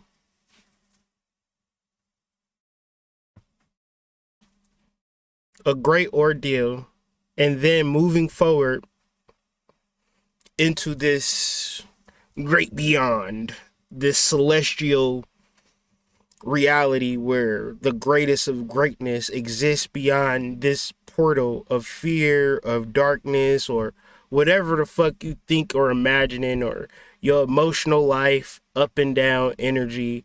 The Moon, Pisces being a water sign, but really getting over that shit and progressing through and moving into something new, something amazing, something deeper, something transformative.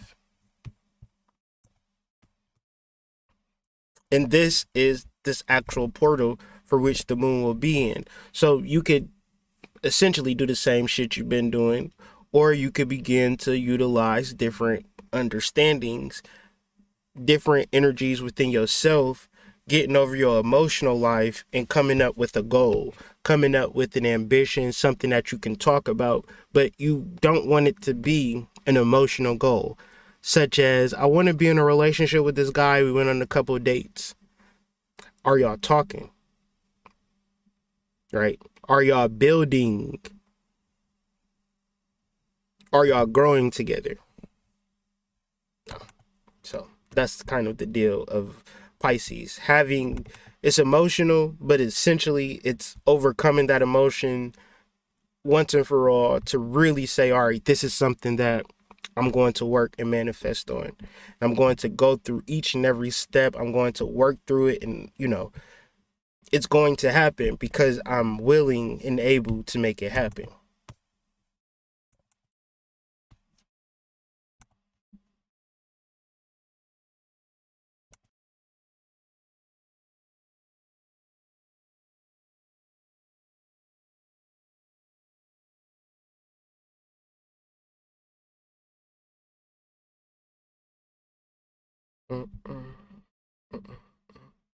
There's many different places you can get information on the saints. I would just Google and just search online.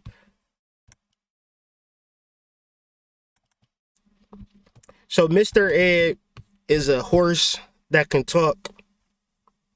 And the person in the movie, it's an old sitcom back in the day, probably the 50s, 60s, something like that.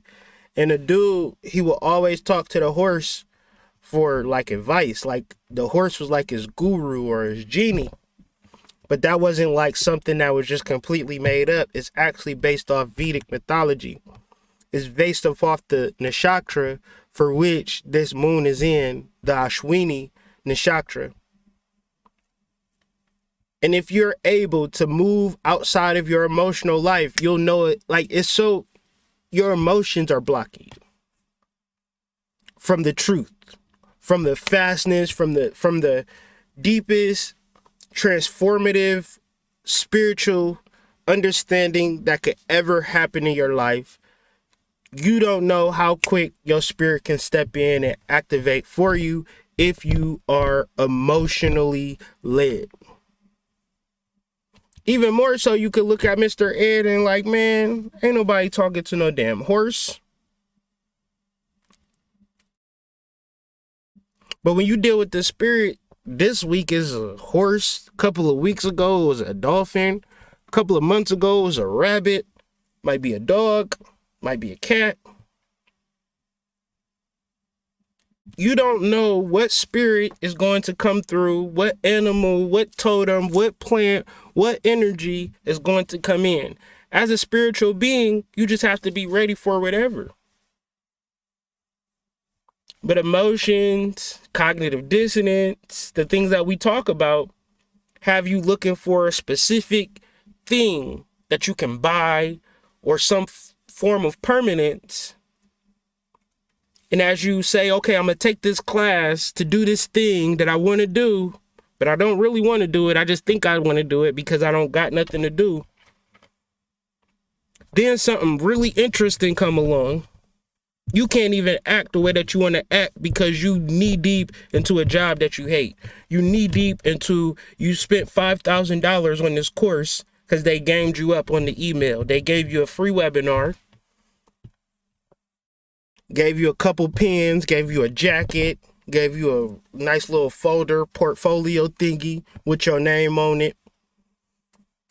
Then they talked you to death. Then they said, all right, we talked you up to death. You ain't left yet. Give us $5,000 so we can keep talking to you. And you said, all right, here you go. And then some real shit happened. You say, well, I'm committed $5,000 to this bullshit. I don't even want to change. Emotional attachments blocking the intuition of your divine goddess energy.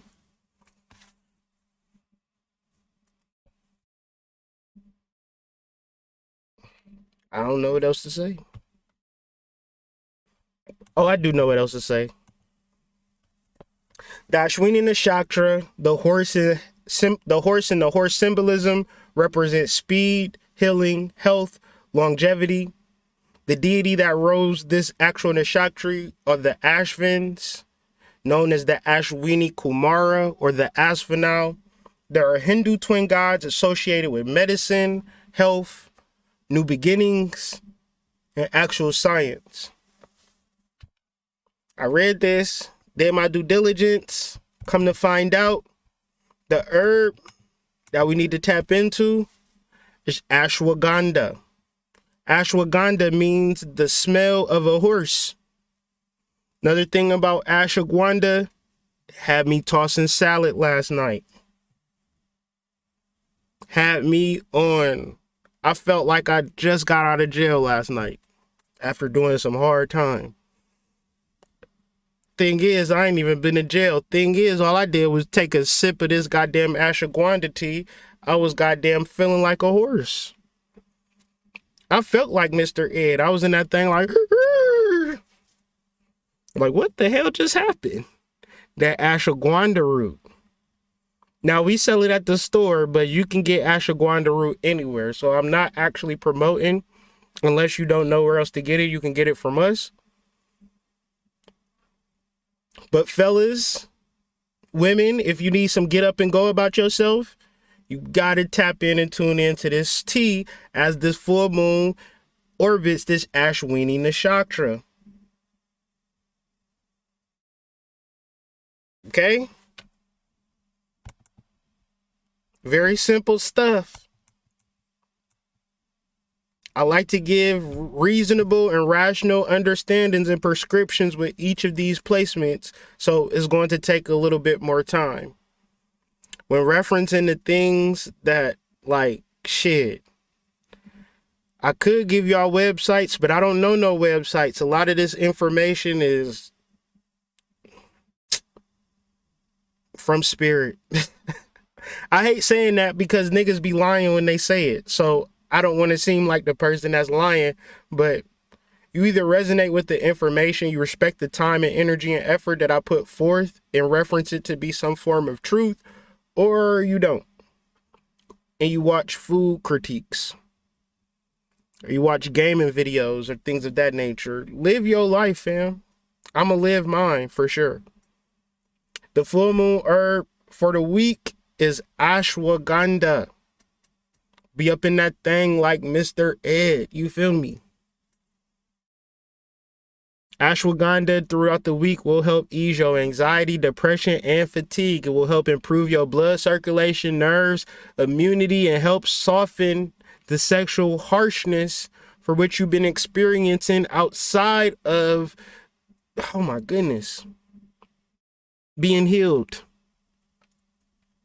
And we also want to tune in and tap into testosterone as not being a male hormone, but a masculine hormone. Male hormone is subjugated to gender. Masculine is subjugated to energy. And in balancing your masculine and feminine energy, this would be a wonderful, wonderful herb. Of course, this is not medical advice. I suggest you do your due diligence. If you're pregnant, I don't think you should even deal with no herbs. Don't ask me about herbs if you're pregnant, because I don't know. You can ask my wife, but you know, just understand, pregnant people and herbs don't generally mix.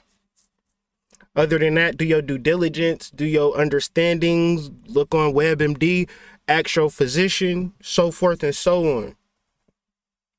But after you do your due diligence and do your research and you ready to get your salad tossed or toss salad, ashwagandha.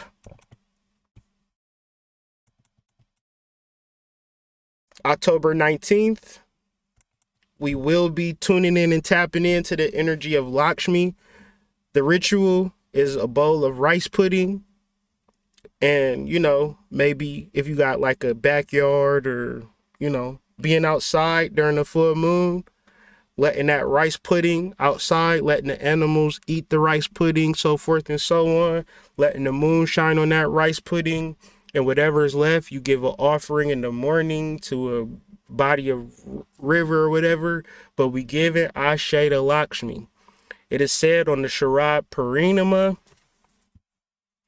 excuse my pronunciation, could be called Kojagari as well, that this festival is dedicated specifically to Lakshmi, the goddess of spiritual and material prosperity, blessings of abundance. So the medication or the prescription would be to stay up and observe the full moon. And these moon blessings are specifically tuned and tapped in from Lakshmi herself. So bring about those blessings and financial prosperity. Get you a bowl of rice pudding, put it outside, play some music, chill out with your girl, maybe smoke a couple of blunts or a couple of herbal supplements, however you get down.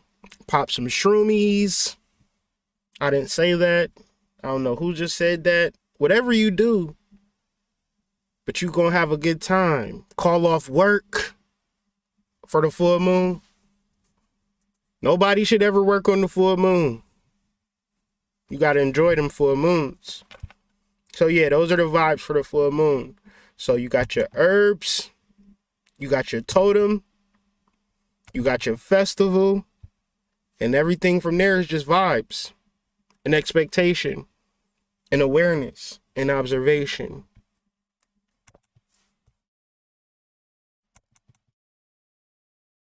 One of the biggest things that I talk about on this channel is working with people, dealing with people. As of late, I don't be saying that as much because what pisses me off about working with people is that y'all don't never work with each other. Y'all just fuck on each other. And I never, ever got online or utilized this platform to get pussy. I came on this platform with my own girl, my own wife that I got before anything. And I was just at the dispensary the other day. I could have got a whole nother girl, but I just chilled on that. But it felt good to know that I still got it. But I digress. I didn't ever use my platform for sexual energy because as a masculine energy is not something that I've learned to, like, I don't want to take advantage of the fact that I could take advantage of a divine feminine energy. So when I utilize my platform, I always know this little bullshit, sucker shit, and I just don't like that shit. And as much as I tell people, they not going to respect me because they're emotionally involved and getting their dick wet. So I can't stop it. So I just have to refrain from dealing with people, because I've seen it happen too many times, right? And it's whack, right? To me, because you put your, I could see if I was talking about content on how to deal with women or a dating channel and shit like that. I don't really like, that is weird ass territory. Cause if you be like, well, I hooked up with this dude off the strength of Kyrie, I would be like, no, you didn't. Cause I would have told you some shit about that person, and I would have let you know I'm not cool with that, if you would have asked me. But since people are not going to ask you and they going to do whatever the fuck they want to do, you got to be careful about who you align with and what they actually want in dealing with you. Too many times I've heard people say, man, you got all of the bad chicks around on your channel. You got all of the sexy girls dealing with you. And this wasn't even on YouTube. I would have girls over my house and niggas would be like, damn, why is she over your house? Where's she seeing you?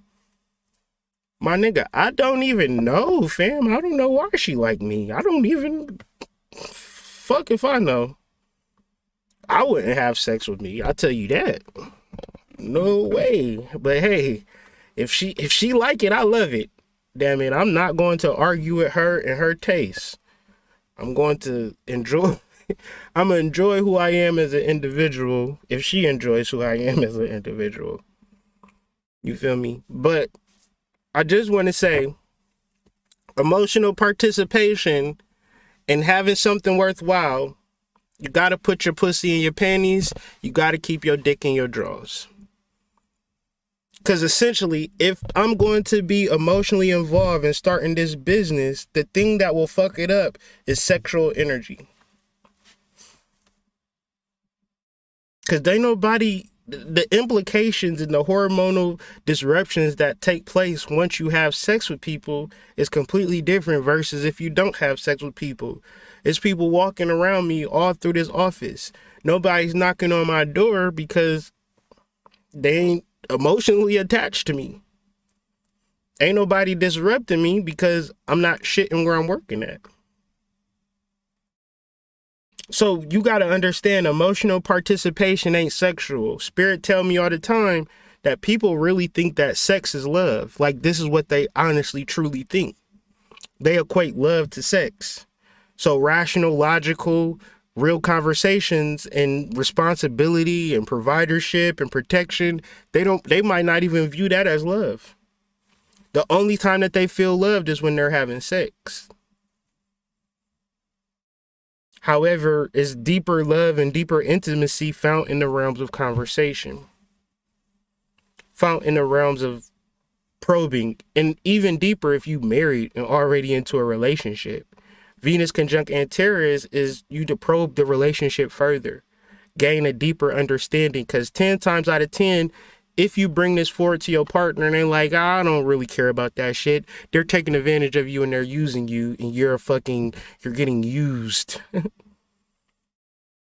Because nothing is impermanent in this earth. We are constantly changing.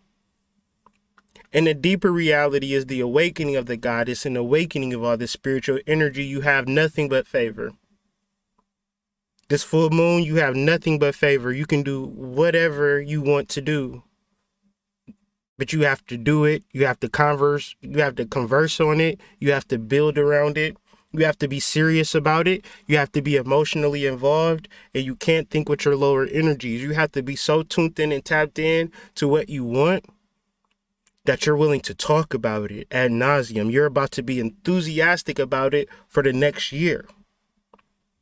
You're going to watch your bank account grow. You're going to watch your network increase. You're going to watch your net worth increase. You're going to watch all of these miracles take place because you're emotionally involved.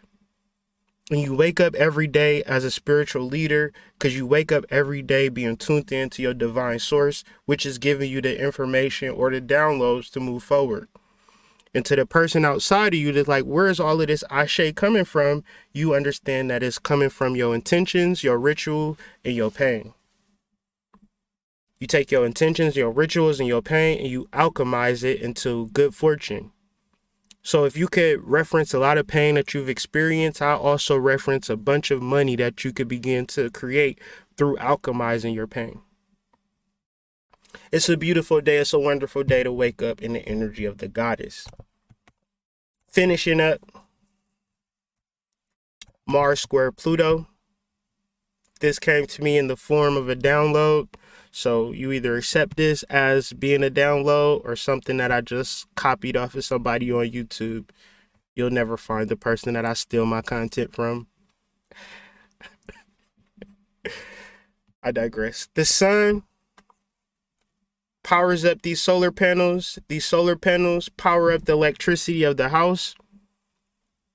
Spirit said if you got the money, invest in solar panels. However, if you don't have the money, invest in absorbing solar energy so you can save up the money to get solar panels, because solar panels will be the engine that drives the cryptocurrency market. A lot of people are worried about cryptocurrency and electricity with these electrical grids. Spirit said you need not to worry about that. You need to invest in cryptocurrency, not now, but right now, because the prices today will not be the same prices tomorrow. So now, don't be short-sighted either. Be long-term, invest money that you can invest, and don't touch it. Don't look at it. Don't think about it. Let it just add money to it and don't think about it. Grow your portfolio. Do research. Find YouTube channels. Find articles. Find authors. Find people on Twitter. Find people on Instagram that's following the markets. Follow the fucking markets yourself. Pluto in the energy of Sagittarius. This leg of Sagittarius moving into Capricorn deals a lot with work or lack thereof. So a lot of people tired of working. If you getting paid every week, you pay your bills, you get the things that you need, the money that you got left over, you invest in that shit, fam. The long-term investments that people are making now through due diligence and research will be the money that y'all can retire off of early. That's the work. That's the Pluto energy. People investing in cryptocurrency 2, 3, 5 years from now, serious investors are going to be multimillionaires, and that's just the facts. Multimillionaires. The people who don't invest in cryptocurrency is going to be begging you for you to send them some crypto coins so they can eat, because their job just went out of business, because their job is a cash business and their job didn't do the cryptocurrency infrastructure. And once they pass these certain legislations, which is going to happen in the future, everything now is being presented to you to begin to understand. All right, you got online wallets and you got hardware wallets where you get these. You got to get a USB card and hold your extra crypto on these USB cards. Like, it's more than what I can talk about. But if you ain't doing no research on cryptocurrency, you're not doing no research on none of this shit, but you need cash and you need money, you behind the times. It's like you trying to walk into the store with a shekel. You can't buy nothing with a shekel. That's going to be cash. Niggas is like, what's a shekel? Exactly. That's what people going to look like with them dollar bills. It's a reason that these rappers hold all of this money and show these kids all of this money, because they want to get you in a space of not understanding true finances. That money that you holding and doing your rap videos with is nothing but debt. Meaning that you need to invest that in actual growing investments. So whether you're talking about Ethereum, Bitcoin, things such as Shiba, things such as Doge, buying the dips, having a cryptocurrency account, dollar cost average, doing steady investments, watching your portfolio. Kyrie can't do that shit for you. You're going to have to do that shit for yourself. But don't think that you're an exception to the rule for which you don't have to understand the cryptocurrency landscape the same way as when you walk up out of your house that you don't observe solar rays from the sun. With this meme, I'm just specific to people who living up north and thinking that they about to thug it out this winter. A lot of people is going to be migrating down south because the energies, if you're not taking vitamin D, and if you got business about yourself and you got mobility about yourself, it's going to be wise to start moving down south and to absorb the solar rays. I ain't saying move out your house. You could get a second job. You could get an Airbnb. You could figure out move in with your cousins. Help them with the rent out or some shit like that. They got an extra bedroom. Figuring out how to get from the north to the south during this winter is your best bet. If you got family in Texas and they like, hey, come down to Texas, and you avoiding that shit, stop avoiding that shit. And utilize, if anything, just go down there for the solar rays to absorb the solar energy. Because within the sun shining down on you is giving you specific codes of information that you could do alchemy and bring forth into these days and times. It's a lot of people who ain't financially mobile that can't live and can't move like that. If you don't get you some viable vitamin D options, whether it's from fruit and vegetables or taking a well-known supplement, things of that nature, you have to get these rays. Because when it comes to information, you can utilize Google or you can utilize the environment and the cosmologics. And I would say the cosmologics is going to give you way more powerful energy than goddamn Google at this point. Sunbathing energy, investment strategies, also patience as you develop these ideas. Nothing that I'm referencing is putting shit in the microwave unless we're talking about the Ashwini Nakshatra, removing your emotions and moving into this new phase of your life. You should be serious about moving into the new phase of your life because you've been investing in this goddess energy. The goddess energy that you invest in is not going to say, all right, I'm going to put you on some crash dummy shit now. You see that guy over there that I want you to talk to? He gonna reject you and make you feel bad, so don't even talk to him. No, if your goddess tell you to do something, your intuition tell you to do something, do it. Why I feel that this is a square is because this fear needs to be overcome. But for most of us, they utilize their fear as reasons to not do shit. So can you tune in to the rays of the sun? The sun is emitting. Let's just look at this real quick. Maybe I'm bullshitting. Maybe I'm lying. Solar rays. Oh, no, not solar rays. Solar flares. Geomantic storm. Solar eruption arrives on Earth. Sun shoots solar eruption at Earth. NASA confirmed its arrival. Solar storm fears. National Grid warned after flare batters Earth. Mitigate the effects. So as we're existing on Earth in our 1 to 2 emotional life, Jermaine didn't call us back today, things of that nature. Right? The Earth, the sun is, the solar material is being erupted from the sun. For those that are unaware of this event, the eruption happened on October 9th, 2021, causing a coronal mass ejection blast to hit the Earth on October 12th. So what does this mean exactly? Researchers measured the disturbance in Earth's magnetic field by solar wind using the KP index metric. The levels range from 0, which is considered quiet, to 9, which is regarded as intense. The CME that arrived last week elevated the KP index to a 6, which consider it mild moderate. So if you watch the movie The Knowing, let's look at that. The Knowing solar flare.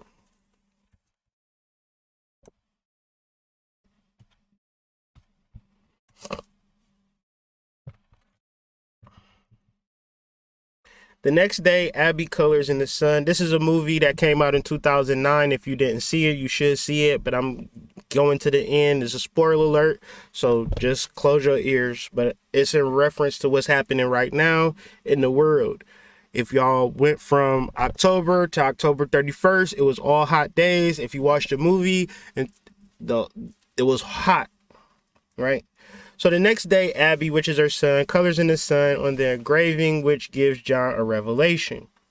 He rushes to the MIT observatory and learns that a massive solar flare with the potential to destroy all life will hit the Earth on the last day indicated by the message. As Diana and Abby prepare to take refuge underground, John goes to the school and finds the door on which Lucinda engraved the final numbers and identifies them as coordinates of a place where he believes that salvation from the solar flare can be found. Interesting. The solar flare then strikes, destroying the Earth's atmosphere and all life on the planet.